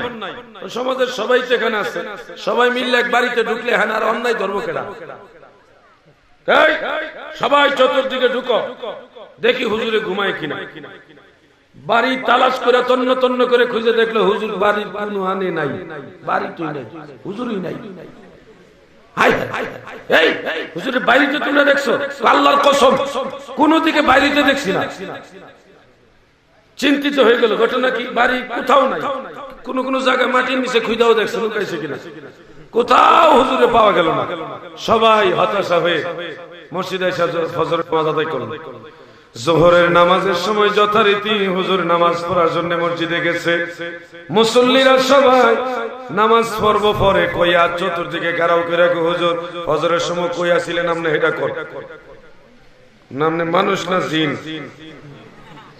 আপনার দেখলাম ঘরে গেছেন, পরে ঘরে খুঁজে পাইছেন, আপনি কই আছিলেন? আগে আপনি কই আলেন, পরে নামাজ পড়বেন। কিন্তু হাজী আমদাদুল্লাহ মুহাজির মক্কি বলল, তোমাদেরকে আমি বলবো, কিন্তু তোমরা আগে নামাজ আদায় করো, পরে আমি বলবো। ওনার কথাটা সবাই রাখলো, সবাই নামাজে দাঁড়ালো। নামাজ যখন শেষ, হাজী আমদাদুল্লাহ মুহাজির মক্কি রাহমাতুল্লাহ আলাইহি বসলেন, সব মুসল্লিরাও বসলেন। আল্লাহর ওলি হাজী সাহেব বলে, মুরিদ সন্তানেরা, আমার মুসল্লি বাবাজিরা, ভাইরা, তোমরা শোনো, নিশি রাত্রে তোমরা ঘুমায় যাও, আমি ঘুমাই না। রাত্র যখন 3টা বেজে যায়, তখন আমি আরামের ঘুম ছেড়ে আল্লাহর বন্দেগীর মধ্যে লিপ্ত হইয়া যাই। ওই বন্দেগী করতে করতে এক পর্যায়ে আমার পীরের দেওয়া একটা রুমাল আমার কাছে আছে, ওই রুমালটা আমি মাটির মধ্যে বিছায়া দেই। বিছাই দিয়া আল্লাহর নাম নিয়ে ওই রুমালের উপর আমি বসে দাঁড়ায় যাই। আল্লাহর কুদরতে ওই রুমাল দিয়া মুহূর্তের মধ্যে আমি হিন্দুস্তান থেকে সোনার মদিনায় আল্লাহর হাবিবের রওজা মুবারকের কাছে যাই। প্রতিদিন ফজরের আগে আমি আল্লাহ রাসূলের রওজা মুবারকে যে হাজিরা দেই। সুবহানাল্লাহ বলেন। এই ঘটনাটা উলামায়ে দেওবন্দের অনেকেই বলে থাকেন, আমরাও মানি এটা সম্ভব। আউলিয়াদের কেরামত সত্য না মিথ্যা? সত্য। কিন্তু এখানে আমাদের একটা প্রশ্ন সমাধানের জন্য, হাজী আমদাদুল্লাহ মুহাজির মক্কি নবী নয়, নবীর উম্মত। নবীর উম্মত হয়ে যদি মুহূর্তের মধ্যে সেই হিন্দুস্তান থেকে সোনার মদিনায় যাইতে পারে, তাহলে ওই হাজী সাহেবের নবী যিনি সব নবীদের নবী, রাসূলদের নবী, রাহমাতুল লিল আলামিন, তিনি আমাদের ঘরে এই বাংলাদেশে এই তাহিরপুরে আশিকের ঘরে আসতে পারে কিনা? এই কথাটাই মানতে কষ্ট হচ্ছে কেন দাদা? পাগলা বুঝবি রে, বুঝবি পাগলা, সময় হারায়া বুঝবি, এখন বুঝবি না। মরার পরে দেখবি তোর নজদি বাবাই কবরে নাই, মরার পরে দেখবি মদিনার কামলিওয়ালা নবী উম্মতরে বাঁচাইবার জন্য কবরে। ঠিক না বেঠিক? আমরা নবী চাই কিনা? এটা গজল মনে হইছে, কইবেন? কইবেন? আমার বিয়াই কয়ে গেছে গজলটা মনে হয়। আজকে যে বাঁশি বাজাইছে, কঠিন বাঁশি, আমার অত্যন্ত বিয়াই মানে মহব্বতের বিয়াই আর কি বলি। আমাদের বিয়ে শাদীর আগে থেকে বিয়াই, এই আন্তরিকতাটা আমাদের মাঝে আছে। মহব্বত থাকলে কি আপনারা বেজার হবেন নাকি? আবার সুরের লহরী, বুলবুলে বাংলা, সারা বিশ্বের মানুষ পাগল বানায় ফেলে এমন সুন্দর কণ্ঠ আল্লাহ মাওলানা রুহুল আমিন সিদ্দিকী সাহেব দিয়েছে। মারহাবা বলেন, জোরে কোন মারহাবা। ওয়াহাবি টাবি তো সুন্নি হয়ে যাবে সুরের ঠেলা। যে আজান দিছে আমি তো খেয়াল করছি, খালি আজান হয়ে দিতেছে। আমি আজকে কয় ওয়াক্ত নামাজ পড়ব এক লগে? আল্লাহ জানে। ভালো লাগছে না আপনাদের? ওনার আমি জোর করে নিয়ে এসেছি। গতকাল একসাথে মাহফিল ছিল নরসিংদীতে, রায়পুরা। আগামীকাল একসাথেই মাহফিল আমাদের। আজকে উনি বলতেছে আমি ঢাকা চলে যাবো। আমি বলি না, ঢাকা গেলে হয়তো না, আমি সিলেট ছিলাম দীর্ঘদিন, আমার এলাকায় ঘুরতে যাবেন, আসেন। কয় আমি কোনো ওয়াজ টজ করতে পারবো না। আমি কি ওয়াজ লাগবো না, আপনি আসেন, বেড়াইতে যাবে, আমার এলাকার মানুষগুলি দেখে আসবে। আমি কিন্তু দাবি করে নিয়ে এসেছি। আমি যদিও আপনাদের সুনামগঞ্জের লোক না, কিন্তু সুনামগঞ্জে বহুত কষ্ট করছি ভাই। ও ভাই, যে কষ্ট করছি সুনামগঞ্জ, মানে বুঝাইতাম পারতাম না। ওই যে জগন্নাথপুর থেকে আড়া ধরছি, হাঁটতে হাঁটতে দুইটা হাওর মাঝখানে, দুইটা না একটা বড় মানে সমুদ্র মনে হয় মাঝখানে পানি হইলে, এটা পুরোটা পার হইয়া দিরাই আইছে। এই যে কষ্ট করছি, এই জন্য সুনামগঞ্জের নাম হুল্লেন ডর করে। তো সেই সুনামগঞ্জে দেখাইবার জন্য নিয়ে আসছি। আমি আপনাদের খেদমতে এতটুকু বলি, ইন্নান নাবিয়্যা সাল্লাল্লাহু আলাইহি ওয়াসাল্লাম হাইয়ুন বিজাসাদিহি ওয়া রূহিহি ওয়া আন্নাহু ইয়াতাসাররাফু ওয়া ইয়াসিরু হাইসু শাআ ফি আকতারিল আরদ। তাফসীরে রূহুল মাআনির 21 নম্বর খণ্ড 286 নম্বর পৃষ্ঠায় আল্লামা মাহমুদ আলুসি বাগদাদি রাহমাতুল্লাহ আলাইহি দলিল খানে উল্লেখ করেছেন, এবং হাফিজুল হাদিস ইমাম জালালউদ্দিন সুয়ুতি রাহমাতুল্লাহ আলাইহি আল হাবিলিল ফাতওয়ার মধ্যে এই দলিলটা উনি উল্লেখ করেছেন। আমার নবীজির দেহ মুবারক, রূহ মুবারক নিয়ে সশরীরে জিন্দা, ওয়া আন্নাহু ইয়াতাসাররাফু, এবং তার তাসাররুফ করার শক্তি আছে, ওয়া ইয়াসিরু, এবং তিনি সফর করেন, ভ্রমণ করেন, হাজির হন, হাইসু এই দুনিয়ার আনাচে কানাচে যেখানে খুশি ওইখানে নবী হাজির হাজির হাজির হতে পারে।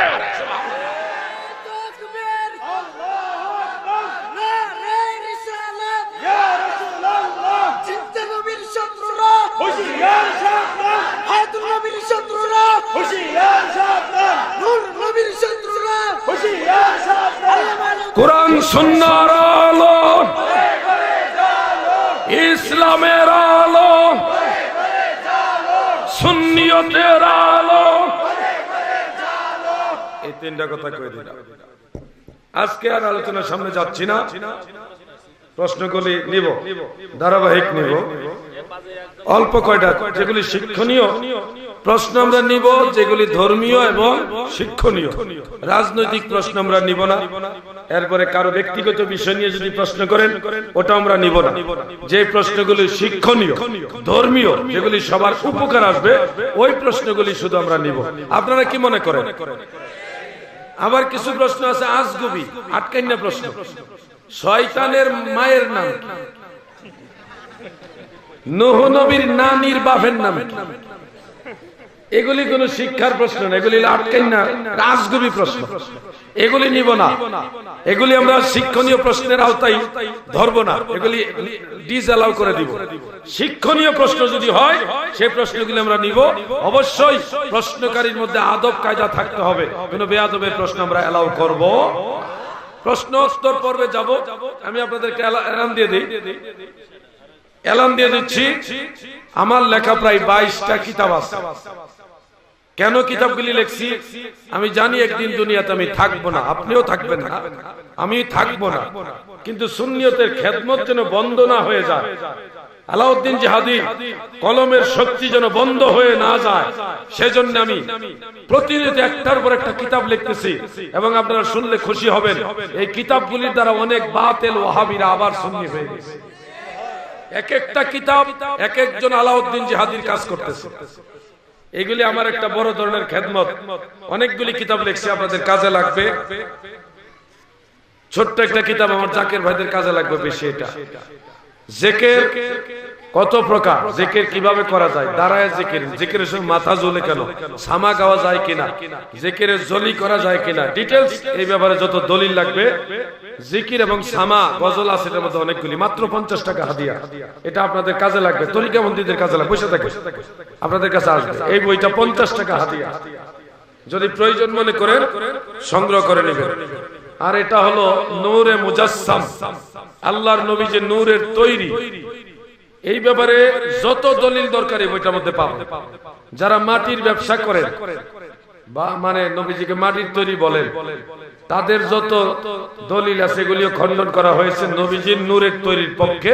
এটার মধ্যে অসংখ্য দলিল দেওয়া আছে। এটা 150 টাকা হাদিয়া, সংগ্রহ করে নেবেন। এছাড়াও আরো কয়েকটা বই আছে। এটা হলো মাজার জিয়ারত, পূজা নয়, সুন্নত ও কদম বসির সমাধান। মাজারে যাওয়া, মাজারে নিয়ত করে যাওয়া, মাজারের কাছে গিয়ে মুনাজাত করা, মুনাজাত কি মাজারের দিকে ফিরে না পশ্চিম দিকে ফিরে, ওখানে আল্লাহর ওলির উসিলা নিয়ে দোয়া করা যাবে কিনা, মহিলারা মাজারে যেতে পারবে কিনা, মাজার পাকা করা যাবে কিনা, কদম বসি করা যাবে কিনা, এই সব দলিল এটার মধ্যে আছে। এটা 100 টাকা দিয়ে প্রয়োজনে আপনারা সংগ্রহ করে নেবেন। আরেকটা হলো মিলাদ এবং কিয়ামের পক্ষে যত দলিল লাগবে এই বইটার মধ্যে আছে। ঈদে মিলাদুন নবী সাল্লাল্লাহু আলাইহি ওয়াসাল্লাম, কিয়াম, মিলাদ কিয়ামের সব দলিল এটার মধ্যে আপনারা পাবেন। আমার যতটুকু আইডিয়া জানা আছে সব এটার মধ্যে দিছি। 100 টাকা। আর ওয়াহাবিদের ঘোষিত অনেক জাল হাদিসি আল হাদিস, এই নামে বইটা লিখছে। অনেক হাদিসকে বাতিলরা জাল হাদিস বানায় মার্কেটে ছেড়ে দিছে। এজন্য যে এগুলো যে রাসূলের হাদিস কোন কিতাবে কত খণ্ডে কত পৃষ্ঠায় ডিটেইলস উল্লেখ করে বইটা লিখেছি। বইটার নাম ওয়াহাবিদের ঘোষিত অনেক জাল হাদিসি আল হাদিস। এটা 150 টাকা। সর্বশেষ আপনাদের সুনামগঞ্জে হয়তো লা মাযহাবি এখনো আসেনি, মানে আমিন জুড়ে বলে বুকের উপরে পুরুষ লোক হাত বেঁধে নামাজ পড়ে, এরকম ভেজাল কি আসছে সুনামগঞ্জে? তাহলে নামাজের যত দলিল হানাফি মাযহাবের পক্ষে আপনাদের দরকারি বইটা সংগ্রহ করবেন। আজানের মাসালা, একামতের মাসালা, ওযুর মাসালা, ঘর মাসহ, আজান নামাজের শুরু থেকে শেষ, আজানের আগে সালাতু সালাম দেওয়া, এরপরে নামাজের নাওয়াইতু আন উসাল্লি লিল্লাহি তাআলা এইভাবে মৌখিক নিয়ত করা মাসালা, ফরজ নামাজের পরে মুনাজাত, জানাজার পরে মুনাজাত, তারপরে ঈদের নামাজ, কসরের নামাজ, বেতরের নামাজ, তারাবি নামাজ, এবং তারাবি 8 রাকাত না 12 রাকাত না 20 রাকাত, এই যত দলিল লাগবে নামাজের সাথে জড়িত এই বইটা আপনারা সংগ্রহ করলে আপনাদের কাজে লাগবে। হয়তো আপনারা মনে করবেন আমার দলিল লাগবে না, আমি এমনি সুন্নি, আমি আপনার সাথে একমত। আপনার হয়তো দলিল লাগবে না, কিন্তু আপনার ছেলে মেয়ে ফ্যামিলির কেউ না কেউ থাকবে, তারা লেখাপড়া করতেছে, যদি ঠিক মতো দলিল দিয়ে তাদেরকে বুঝাইতে না পারেন, দেখবেন আপনার ছেলেই আপনার ঘরে ওয়াহাবি হয়ে যাবে। এই বইগুলি ঘরে নিয়ে রেখে দেন, ছেলে মেয়ে পড়বে, আত্মীয় স্বজন পড়বে, কাজে লাগবে দাদা। আমি আলাউদ্দিন থাকবো না, কিন্তু সুন্নিয়তের খেদমতটা যেন থাকে। আল্লাহ তাআলা আমাদেরকে সুন্নিয়তের দিকে এগিয়ে আসার তৌফিক দেন, আমিন। প্রশ্ন উত্তরের পর্বে যাওয়ার আগে একটু জিকির করি, ইসমে জাত আল্লাহ আল্লাহ, জোরে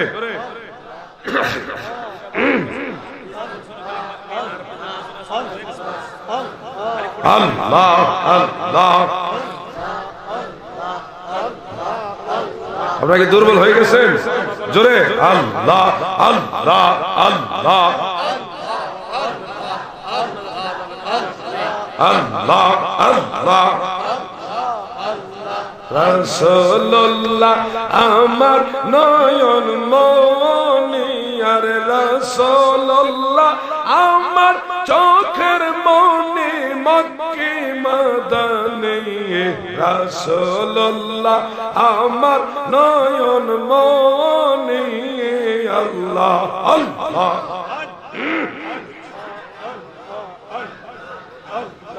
আল্লাহ আল্লাহ আল্লাহ আল্লাহ লা ইলাহা ইল্লাল্লাহু মুহাম্মাদুর রাসূলুল্লাহ। প্রশ্নগুলি উত্তর আমি দিব, কিন্তু আপনারা ধৈর্যের সাথে বসতে পারবেন? আওয়াজ দিয়ে বলেন, বসতে পারবেন ইনশাআল্লাহ? প্রশ্ন কয়েকটা আসছে, আদবের সাথে সবাই শুনেন, কাজে লাগবে। অনেক হুজুর বলে ওহী নাকি আরশ, ওহী নাকি আরশে স্বয়ং রাসূল পাঠান। এই কথাগুলো হাদিস কোরআনের ভিত্তিতে সঠিক কিনা দয়া করে জানালে খুশি হব। মানে প্রশ্নটা যে করেছে, হয়তো তাকে কেউ বলেছে যে আল্লাহ নবীর কাছে ওহী পাঠায় না, নবী আল্লাহর কাছে ওহী পাঠায়। এটা উল্টা হয়ে গেছে। কোরআন শরীফের অনেক আয়াত আছে আউহাল্লাহু তাআলা, এইভাবে কথাগুলি আছে। আউহাইনা কামা আউহাইনা ইলা নূহিহি ওয়ান নাবিয়িনা মিন বাদি, এভাবে আয়াত আছে না ভাইজান? অনেক আয়াত আছে। হযরত ইবনে আব্বাস রাদিয়াল্লাহু আনহু একটা হাদিসে বলেছেন যে আউহাল্লাহু তাআলা আযজা ওয়া জাল্লা ইলা ঈসা ইবনে মারইয়াম। এই সবগুলি আয়াত থেকে এটাই বোঝা যায় ওহী নাজিল করে আল্লাহ কার কাছে? নবীদের কাছে। কার কাছে? নবীদের কাছে। এবং আল্লাহ আমাদের নবীর কাছে ওহী নাজিল করেছে। এটাই হলো কোরআন অনুযায়ী সত্য কথা। আর যে আপনাকে তথ্যগুলি দিয়েছে সে সঠিক দেয়নি, তার জ্ঞানের অভাব আছে, আরো লেখাপড়া করতে হবে। 12ই রবিউল আউয়ালে জশ্নে জুলুস করা কোরআন হাদিসের ভিত্তিতে জায়েজ কিনা দয়া করে জানালে উপকৃত হবে। এই প্রশ্নটা অনেক গুরুত্বপূর্ণ ভাইজান। আপনি যাইলে চুপচাপ জানগা, কিন্তু আয়ো কইলে তো আর সমস্যা। কেউ আপনারা কি পেশাব ধরছে মারাত্মক? বাথরুম পায়খানা ধরছে? দইটান না, বই থাক। আপনারা কি বিরক্ত হবেন প্রশ্ন উত্তর দিলে? আমি এখনই শেষ করে দেবো, কোন সমস্যা নেই। আমার লাভ যত আগে শেষ করে দেবো তত আগে আমার গলা শান্তি। আর আমি এই পর্যন্ত কোনো আজে বাজে গল্প করছি? যতগুলি কথা বলছি কোরআন হাদিসের আলোকে বলছি, আপনাদের দরকারের কথা বলছি। বন্ধুরা আমার, 12ই রবিউল আউয়ালে জশ্নে জুলুস কেন করি, এর দুইটা জবাব আমি দিব। ইমাম কাস্তালানী রাহমাতুল্লাহ আলাইহি মাওয়াহিবুল লাদুনিয়ার মধ্যে উল্লেখ করেন, এবং হাফিজুল হাদিস ইমাম ইবনে কাসির রাহমাতুল্লাহ আলাইহি আল বিদায়া ওয়ান নিহায়ার মধ্যে উল্লেখ করেছেন, আমার নবীজি রবিউল আউয়ালের 12 তারিখ পৃথিবীতে আগমন করেছেন। এটা হলো জমহুর মুহাদ্দিসিনে কেরামের মশহুর কওল, মশহুর এবং জমহুরের কওল। নবীজি 12ই রবিউল আউয়াল দুনিয়াতে আসছে, এটা হলো প্রসিদ্ধ কথা। সেই জন্য 12ই রবিউল আউয়ালে আমরা বুঝলাম নবীজির আগমনের দিন। কিসের দিন বলেন? কিসের দিন? মাদারিজুন নবুয়ত সহ আর অনেকগুলি কিতাবে দেখলাম আল্লাহর নবী যেদিন দুনিয়াতে এসেছেন ওই দিন কাবা ঘরের ছাদে একটা, পৃথিবীর পূর্ব প্রান্তে একটা, পৃথিবীর পশ্চিম প্রান্তে একটা, 3 জায়গায় 3টা সবুজ পতাকা স্বয়ং আল্লাহ ফেরেশতার মাধ্যমে উড়াইছে। সুবহানাল্লাহ। ওই দিন যেদিন নবীজি দুনিয়াতে আসছেন, সেদিন আমার দয়াল নবীজির আগমনের আনন্দে কোটি কোটি অগণিত ফেরেশতারা লাইনে লাইনে দাঁড়ায় দাঁড়ায় আমার নবীর সালাতু সালাম পাঠ করছে। সুবহানাল্লাহ। মারহাবা ধ্বনি দিয়েছে। জশ্নে জুলুস যেটাকে আমরা বলি, ফেরেশতারা নবীর আগমনের উপলক্ষে নবীজির সালাতু সালাম পাঠ করেছে। তাহলে নবীজি যেদিন দুনিয়াতে আসছেন সেদিন সবুজ পতাকা উড়ানো এবং নবীজির সালাত এবং সালাম পাঠ করা জুলুস আকারে এই কাজগুলি ফেরেশতারা করেছে। এখানে একটা বিষয় পাইলাম।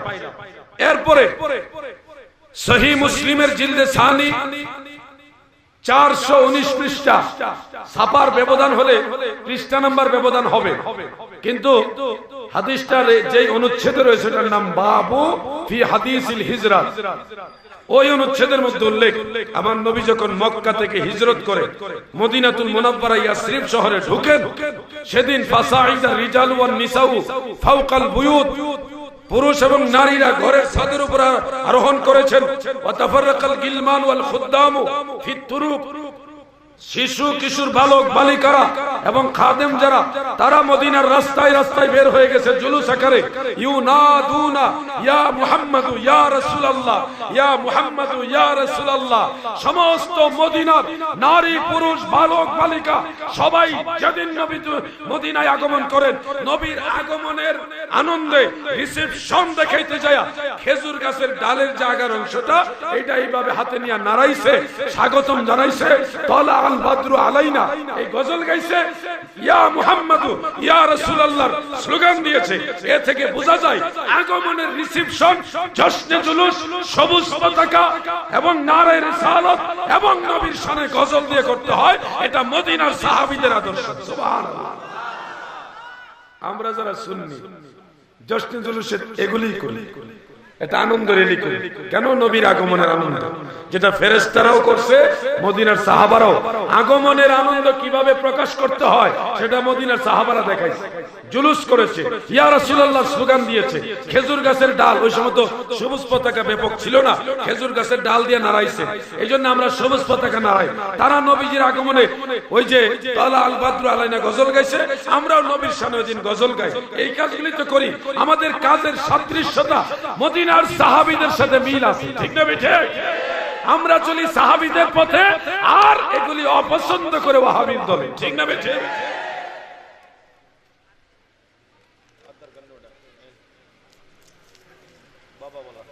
পীরকে বাবা বলা জায়েজ কিনা? জায়েজ। কিসের ভিত্তিতে জায়েজ? বাবা তো একজন, আমরা তো একজনকেই বাপ ডাকি, আর অন্য কোনো বাপ অন্য কাউকে বাপ ডাকবো কেন? ফতোয়ায়ে বিশ্বলি প্রথম খণ্ড, ওটার মধ্যে মাসালাটা আমি দিয়ে দিছি, এখানে নাই। একজন মানুষের বা একজন মুসলমানের আমার গবেষণা মোতাবেক 8 প্রকার বাপ আছে। কয় প্রকার? এই 8 প্রকার বাপের মধ্যে 4 প্রকার বাপ যদি কেউ অস্বীকার করে তাহলে জাহান্নামী হবে, আর বাকি 4 প্রকার অস্বীকার করলে জাহান্নামী হবে না। 1 নম্বরে সহিহ মুসলিমের মধ্যে উল্লেখ, আল্লাহর নবী বলেন, কোন সন্তান যদি নিজের জন্মদাতা বাপকে অস্বীকার করে, অন্য কাউরে বাপ ডাকে, নিজের বাপরে বাপ ডাকে না, অস্বীকার করে, বাবা বলে স্বীকার করে না, তাহলে তার ঠিকানা হবে জাহান্নাম। 2 নম্বর, আবুল বাশার, সমগ্র মানব জাতির বাবা সাইয়্যিদুনা আদম আলাইহিস সালাম, তিনি সমস্ত মানব জাতির পিতা, বাবা। এজন্য আদম নবীকে যদি বাবা স্বীকার না করেন তাহলে ঈমানই থাকবে না।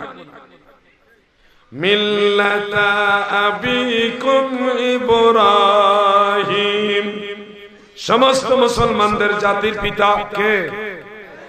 এটা কোরআন দ্বারা সাবিত।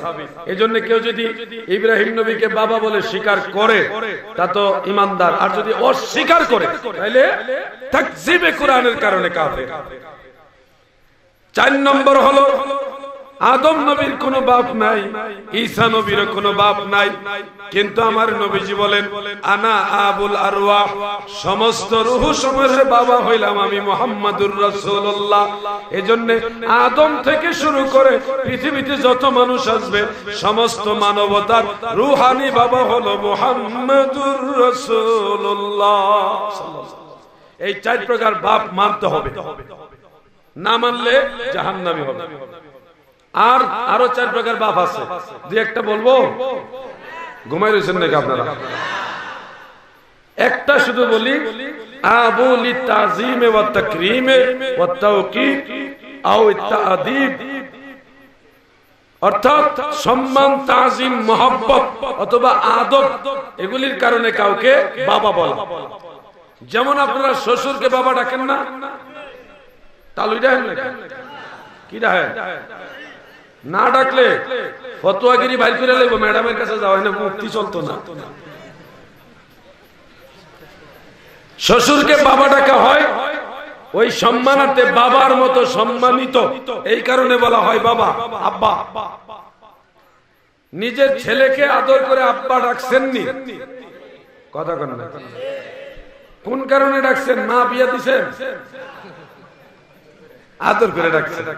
এটা হলো আদরের বাপ, আর এটা হলো তাজিমের বাপ। এই ধরনের কিছু বাবা আছে যেগুলি মানুষ মায়া মহব্বত করে কয়। এই ক্লাসেও বাবা বলা জায়েজ না, জায়েজ না। তবে যদি নিজের জন্মদাতা বাপরে বাপ না ডাকে শ্বশুরে বাপ ডাকেন, তাহলে আবার জাহান্নামে হবে। নিজের জন্মদাতা বাপকে বাপ বলে স্বীকার করেন না, পীরের গিয়ে বাপ ডাকেন, তাও জাহান্নামে হবে।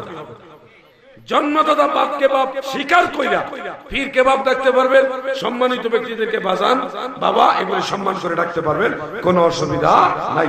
আল্লাহ তাআলা আমাদের বুঝার তৌফিক দেন, বলেন আমিন।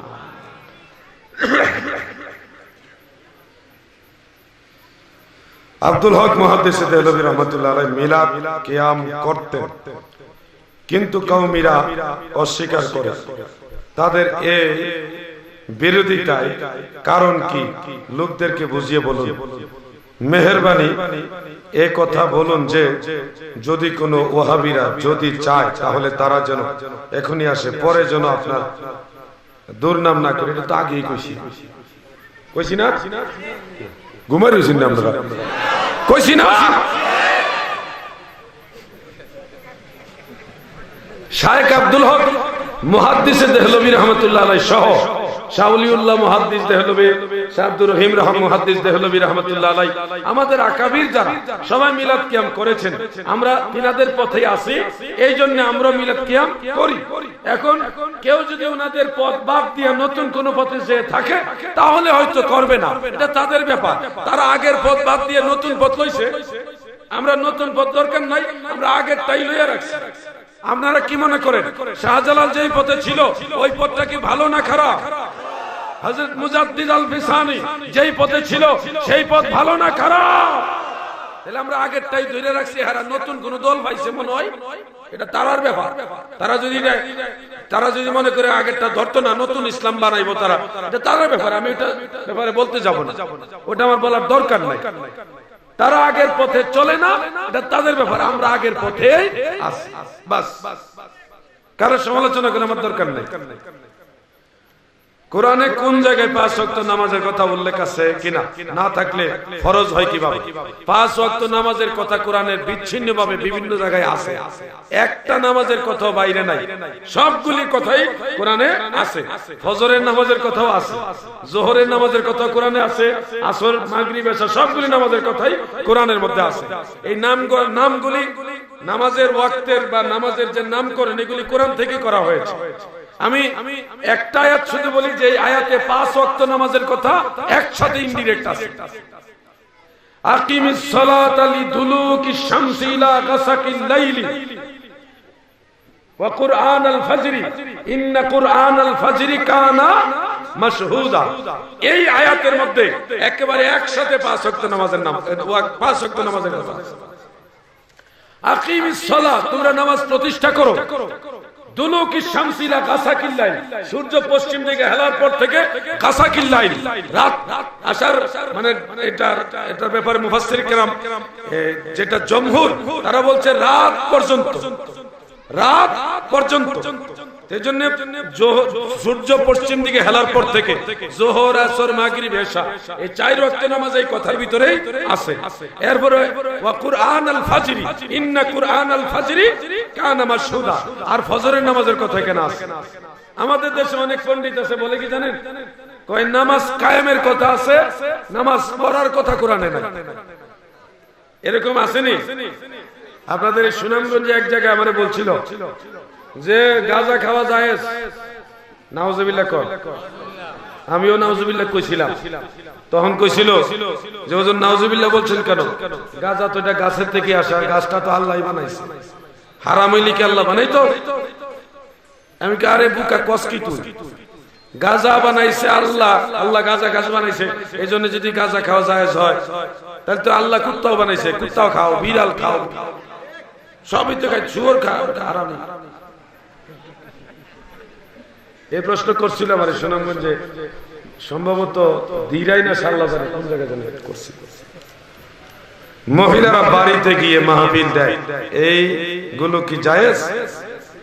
আসলে মিয়া ভাই, 2-4 বাড়ির ঘরের মহিলারা যদি একসাথে বসে মিলাদ শরীফ পড়ে, জিকির আজকার করে পর্দার সাথে, বেশি আওয়াজ দিয়া না, এবং যে বেশি জানে সে মাসালা শিক্ষা, এটা ভালো। কিন্তু ওই টেকনাফের মহিলা তেতুলিয়া যায়া যদি ওয়াজ করে পুরুষের মতো জোরে জোরে বাক্স লাগায়া, এটা বাক্স লাগায়া, মহিলারা একা একা সফর করা হারাম। মহিলারা একা একা সফর করা হারাম। আর মহিলাদের গলার আওয়াজও আওরাতের অন্তর্ভুক্ত, এজন্য চিল্লাইয়ে তারা কথা বলতে পারবে না। আর মূল সমস্যাটা হলো নজদির ট্যাবলেট লইয়া যে মহিলারা এলাকা লাগা ঘুরে, ওইটা ইসলামী দৃষ্টিতে, সুন্নিয়তের দৃষ্টিতে জায়েজ নাই। আর 3-4 ঘরের মহিলা যারা সবসময় দেখা হয়, তারা সপ্তাহে 2-1 দিন একসাথে বৈশা জিকির আজকার মিলাদ শরীফ করলো, তাসবিহ তাহলিল করলো, মাসালা শিক্ষা দিল। যে মাসালা জানে না তারা শিখলো, এটা ভালো, এটা ভালো। এই দেশের মহিলা এই দেশে, সুনামগঞ্জের মহিলা সিলেট, সিলেটের মহিলা সুনামগঞ্জ আয় পড়ো, লোকের স্বামী নাই, একলা একলা আয় পড়ছে। এটি ডেঞ্জারাস মহিলা, এটিতে জায়গা দিলে বিপদ ঘটতে পারে। আপনার ঘরের মহিলারে অন্যদিকে লয়ে যাবো, আপনার খবরই পাইতে না। সৈয়দ আহমদ বেরলভী রাহমাতুল্লাহ আলাইহি প্রসঙ্গে জানতে চাই। এই ব্যাপারে আমি আমার ফেসবুক আইডি থেকে একটা বক্তব্য দিয়েছি, আপনারা দেখে নেবেন, অনুরোধ করলাম। সৈয়দ আহমদ বেরলভী রাহমাতুল্লাহ আলাইহি, তিনি একজন সৈয়দ, তিনি নবীর বংশের লোক। আর বিনা দলিলেই আমি নবীর বংশকে সম্মান করি। সৈয়দ আহমদ বেরলভী তিনি একজন আল্লাহর ওলি ছিলেন, একজন বুজুর্গ ছিলেন, এতে কোনো সন্দেহ নাই। এই ব্যাপারে আমি সিদ্ধান্ত নিছি, আমি খুব তাড়াতাড়ি একটা বই লিখে সৈয়দ সাহেবের পক্ষে আমি একটা বই লিখে মার্কেটে ছাড়বো ইনশাআল্লাহ। এই বিষয়টা আমি অনলাইনে ছাড়ছি, আপনারা দেখে নেবেন। মিলাদ ও কিয়াম কোরআন হাদিসে আছে কিনা দয়া করে জানালে খুশি হব। আছে, এটা একটা লম্বা সাবজেক্ট। মিলাদ এবং কিয়াম দুটাই কোরআন হাদিসে আছে। মিলাদের ব্যাপারে তো স্পষ্ট, আমার নবীজি নিজেই মিলাদের মজলিস করেছে। নবীজি নিজেই মিলাদের মজলিস করেছে। তাবারানির মুআজামুল কবিরের প্রথম দিকে হাদিসটা উল্লেখ, হাদিসের সনদের মান হাসান। সেখানে উল্লেখ, আন আয়েশা রাদিয়াল্লাহু তাআলা আনহা ক্বালাত তাযাকারা রাসূলুল্লাহ সাল্লাল্লাহু আলাইহি ওয়া সাল্লাম ওয়া আবু বকর রাদিয়াল্লাহু আনহু মিলাদাহুমা ইনদি। আবু বকর এবং আমার দয়াল নবী দুইজনে আমি আয়েশার কাছে বসে মিলাদের মজলিস করেছে। সুবহানাল্লাহ বলে। এইজন্য মিলাদ নবীজি নিজেই করছে, মিলাদের অনুষ্ঠান নবীজি নিজেই করছে। এখন আপনারা বলেন এটা জায়েজ না নাজায়েজ? আমি বিস্তারিত যাচ্ছি না। কিয়ামের ব্যাপারে কোরআন শরীফে ইশারাতান বলা আছে, সূরা মুজাদালা 11 নম্বর আয়াত। সেখানে উল্লেখ, ওয়াইজা কিলান শুযু ফানশুযু। তাফসীরে কুরতুবী, তাফসীর ইবনে কাসির, তাফসীরে তাবারি, তাফসীরে দুররে মানসুর, আর অনেকগুলি তাফসীরের মধ্যে উল্লেখ, হযরত ইবনে আব্বাস রাদিয়াল্লাহু আনহুমা, কাতাদা রাহমাতুল্লাহ আলাইহি, মুজাহিদ রাহমাতুল্লাহ আলাইহি, তিনারা সবাই বলেছেন, ইজা দুঈতুম ইলাল খাইরে ফাআজিবু। যখন তোমাদেরকে কোনো ভালো কাজে আহ্বান করা হয় তখন তোমরা সাড়া দাও। আপনারা বলেন নবীজিকে সালাম দাও কি ভালো কাজ না খারাপ কাজ? তাহলে কোরআনের এই দলিল অনুযায়ী যদি ভালো কাজ করার জন্য বলা হয় যে আসেন দাঁড়ায় নবীজিকে সালাম দেই, তখন কোরআনের এই আয়াত দ্বারা বোঝা যায় কেউ ডাক দিলে, আহ্বান করলে দাঁড়ায় নবীজিকে সালাম দেওয়া জায়েজ। অনেক দলিল আছে, আমি শর্ট করে দিলাম, আপনারা অধৈর্য হচ্ছেন, আমি শেষ করে দিচ্ছি। অনেকে বলে জানাজার পর দোয়া নাই, আলোচনা করে। এটা আমার প্রিয় নবীজির সালাত, এই বইটার মধ্যে দেখে নিবেন। জানাজার নামাজের পরে আল্লাহর নবীও দোয়া করেছেন, সাহাবীরাও দোয়া করেছেন, এই জন্য অবশ্যই এটা যায়। যারা গবেষণা করার অভ্যাস আছে, আপনারা বুখারী শরীফে 3685 নম্বর হাদিসটা দেখেন। আন ইবনে আবি মুলাইকা আন্নাহু সামিআ ইবনে আব্বাসিন ইয়াকুলু উদিয়া উমারু আলা সারিরিহি ফাতাকান্নাফাহু الناس يدعون ويصلون قبل ان يرفع وانا فيهم رواه البخاري। উমর রাদিয়াল্লাহু আনহু যখন ইন্তেকাল হলো, তিনার লাশে খাটের উপর রাখার পরে সাহাবীরা চতুর্দিকে ঘেরাও করে ইয়াদউনা, সবাই দোয়া করলেন, ইউসাল্লুনা, সালাত পাঠ করছেন। কতক্ষণ করছেন? ক্বাবলা আইয়ুরফা, যতক্ষণ না লাশের খাট উঠায়া না নিছে ততক্ষণ পর্যন্ত তারা দোয়া করেছে। এজন্য জানাজার আগে হোক আর জানাজার পরে হোক, লাশের খাট উঠায়া নেওয়ার আগ পর্যন্ত দোয়া সাহাবীরা করেছে, এজন্য অবশ্যই এটা জায়েজ। সহিহ বুখারী 3685 নম্বর হাদিস। কেউ কেউ বলে ফরজ নামাজের পর নাকি মোনাজাত নাই, ফরজ নামাজের পর দোয়া আছে, এ সম্পর্কে কয়েকটি দলিল দয়া করে পেশ করে। আসলে যারা বলে নাই, এই বাটফারের দলেরা নাই কয়েই শেষ, কোন দলিল দিয়া কয় না যেটা জায়েজ। ইসলামটা কি তাদের বাপ দাদার বানানো? নাই বললে দলিল দাও, নাজায়েজ বললে দলিল দাও। দলিল ছাড়া একটা জিনিস নাই বললেই সুন্নি মুসলমান এটা মানবে না। সুরের দল কমাইতে কমাইতে ইসলামটা একবার কমাইলিস। আল্লাহর নবী নিজে নামাজের পরে হাত উঠায় মুনাজাত করেন, মারহাবা বলে। তাফসীর ইবনে কাসিরে সূরা নিসায়ের 97 থেকে 100 নম্বর আয়াতের তাফসীর করতে যে হাফিজুল হাদিস ইমাম ইবনে কাসির রাহমাতুল্লাহ আলাইহি তিনি দুইটা হাদিস আনছেন, একটা পরে শোনাই। عن أبي هريرة رضي الله تعالى عنه قال كان رسول الله صلى الله عليه وسلم رفع يديه بعدما سلم وهو مستقبل القبلة إلى آخر الحديث। আবু হুরায়রা রাদিয়াল্লাহু আনহু বলেন, নবীজি যখন নামাজের সালাম ফিরাইতেন, সালাম ফিরাবার পরে কিবলামুখী হয়ে দুই হাত উঠায় দোয়া করতেন। সুবহানাল্লাহ। এজন্য নবীজি যেহেতু নামাজের পরে দোয়া করেছেন, সেহেতু দোয়া করা জায়েজ আসেনি? জোরে কোন আসেনি? আলা হযরত সম্পর্কে আপনার বক্তব্য কি? আলা হযরত আজিমুল বরকত ইমাম আহলে সুন্নাত আহমদ রেজা খান ফাজিলে বেরলভী রাহমাতুল্লাহ আলাইহি সম্পর্কে আমার বক্তব্য, তিনি বিশ্ববরণ্য একজন আলেমে দ্বীন, সুন্নিয়তের একজন রত্ন। তিনি হিজরি 14th শতাব্দীর অন্যতম মুজাদ্দিদ এবং সুন্নিয়তের অন্যতম রাহবার। এটাই আমি সবসময় বলেছি, এটাই সত্য কথা। সত্য কথা আজ হোক কাল হোক আপনাকে মানতে হবে। আমি সৈয়দ আহমদ বেরলভীকে যেমনি ভাবে মানি, আলা হযরতকে তেমনি মানি। এই মানার পিছনে আমার নবীর মহব্বত হইল মূল কারণ। আলা হযরত নবীকে ভালোবেসেছে, এজন্য আমি তিনাকে ভালোবাসি। সৈয়দ আহমদ বেরলভী নবীর বংশের এবং নবীর তরিকার একজন শায়েখ, এজন্য আমি তিনাকেও ভালোবাসি। কাদা সরাসরি পছন্দ করি না। সুন্নিয়তের কাজ করা হলো আমাদের মূল কাজ। আজানের আগে সালাতু সালাম জায়েজ আছে কিনা? জায়েজ আছে, এটা মুস্তাহাব হিসেবে কেউ দিলে জায়েজ আছে, কেউ না দিলে আজানের ক্ষতি হবে না। দেওয়া জায়েজ আছে, কিন্তু না দিলে আজানের ক্ষতি হবে না। কোন হিসাবে জায়েজ? আবু দাউদ শরীফের মধ্যে একটা হাদিস, হযরত বেলাল রাদিয়াল্লাহু আনহু আযান দেওয়ার আগে, ফজরের নামাজের আযান যখন তিনি দিতেন, দেওয়ার আগে তিনি পড়তেন, আল্লাহুম্মা ইন্নী আহমাদুকা ওয়াস্তাঈনুকা আলা কুরাইশিন আন ইউকিমু দীনাকা ক্বালাত সুম্মা ইউআযিনু। মহিলা সাহাবিয়া হাদিসটা বর্ণনা করেছেন, বেলাল আযান দেওয়ার আগে এই দোয়াটা পড়তেন, এরপর উনি আযান দিতেন। এ থেকে বোঝা যায় আযানের আগে হুবহু এই দোয়া পাঠ করা হলো বেলালি সুন্নাত। আর এ থেকে বোঝা যায় আযানের আগে ভালো কিছু পড়া যায়, যেহেতু বেলাল রাদিয়াল্লাহু আনহু পড়ছেন। আর তাবারানীর মুআজামুল কবির আরেকটা হাদিস উল্লেখ, আন আবি হুরায়রা রাদিয়াল্লাহু আনহু ক্বালা কানা বিলালুন ইযা আরাদা আইয়ুকিমা লিস-সালাত ফাকালা আস-সালাতু ওয়াস-সালামু আলান নবী। আবু হুরায়রা রাদিয়াল্লাহু আনহু বলেন, হযরত বেলাল যখন আযান নামাজের জন্য ইচ্ছা পোষণ করতেন নামাজে দাঁড়াইবার, তখন তিনি বলতেন আস-সালাতু ওয়াস-সালামু আলান নবী, নবীজিকে সালাত সালাম দিতেন। তো নামাজের জন্য দাঁড়ানোর ইচ্ছা পোষণের অন্যতম মাধ্যম হলো আযান। আযানটা দেওয়া হয় নামাজের জন্য।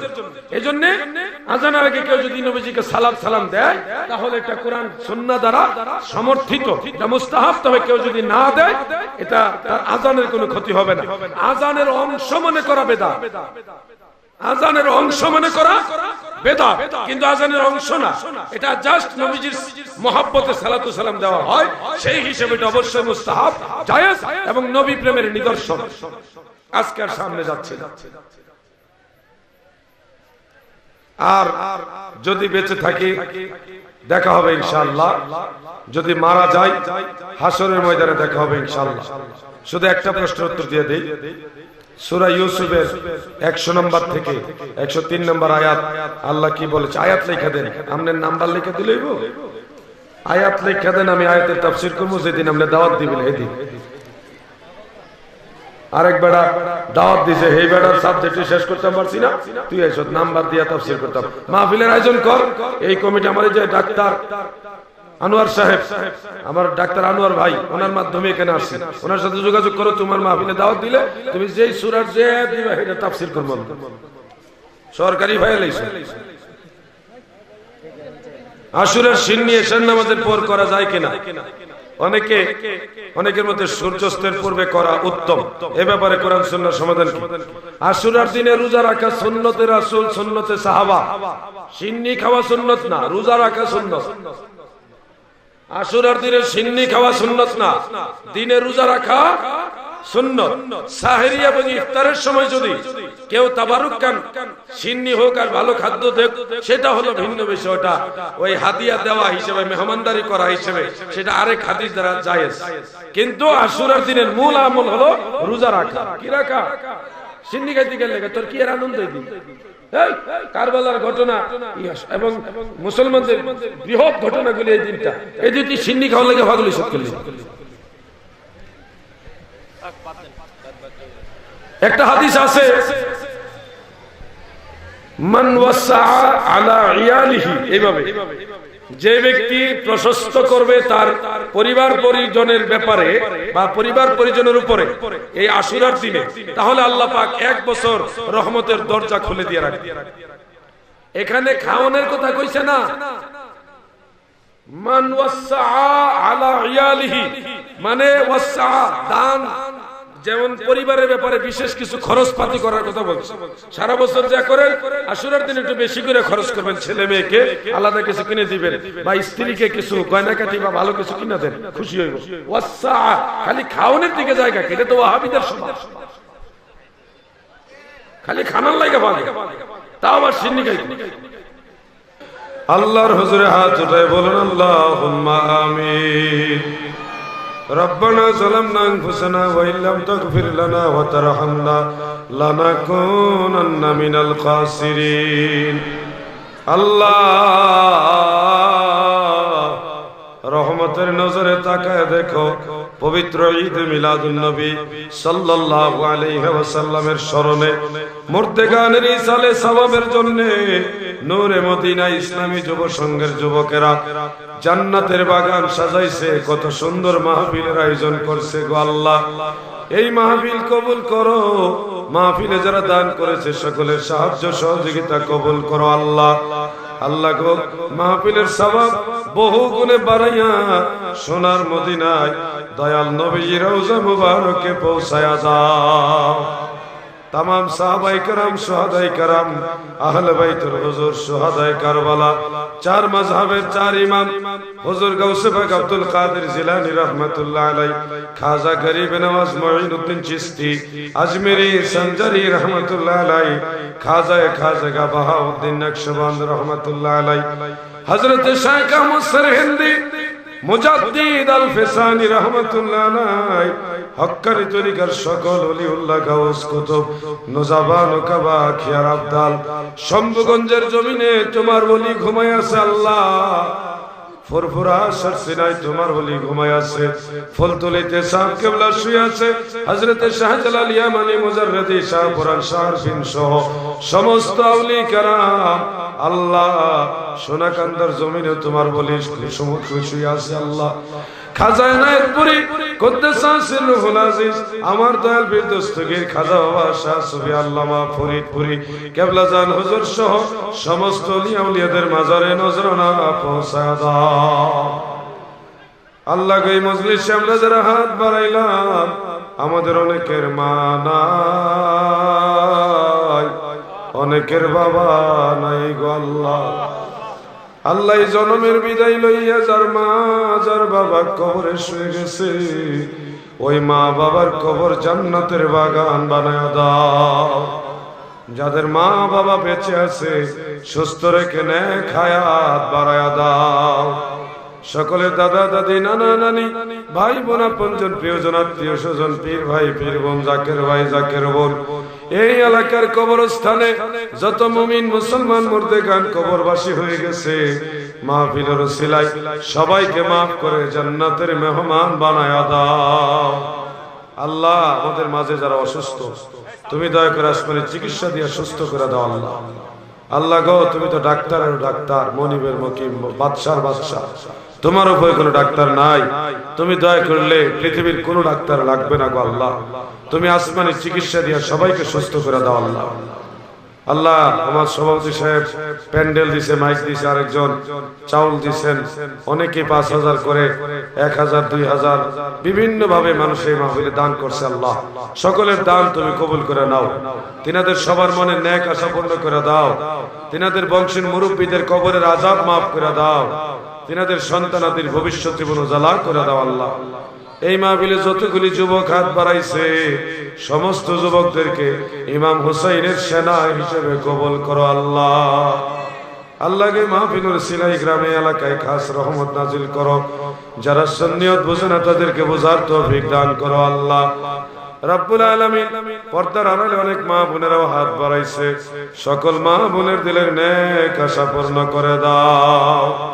প্রতি বছর যেন অতীব ধুমধামে মহব্বতে মাহফিলের আয়োজন করতে পারে সেই তৌফিক তুমি তাদেরকে দান করো আল্লাহ। অনেকে দোয়া চাইছে, সকলের দোয়ার দরখাস্ত তোমার দরবারে রাখলাম, তুমি আল্লাহ দয়া করে কবুল কইরা নাও। সুবহান রাব্বিকা রাব্বিল ইজ্জাতি আম্মা ইয়াসিফুন ওয়া সালামুন আলাল মুরসালিন walhamdulillahi rabbil alamin amin summa amin bihaqqi la ilaha illallah muhammadur rasulullah। ভিডিওটি লাইক, কমেন্ট ও বেশি বেশি শেয়ার করুন। আমাদের সাথে থাকুন।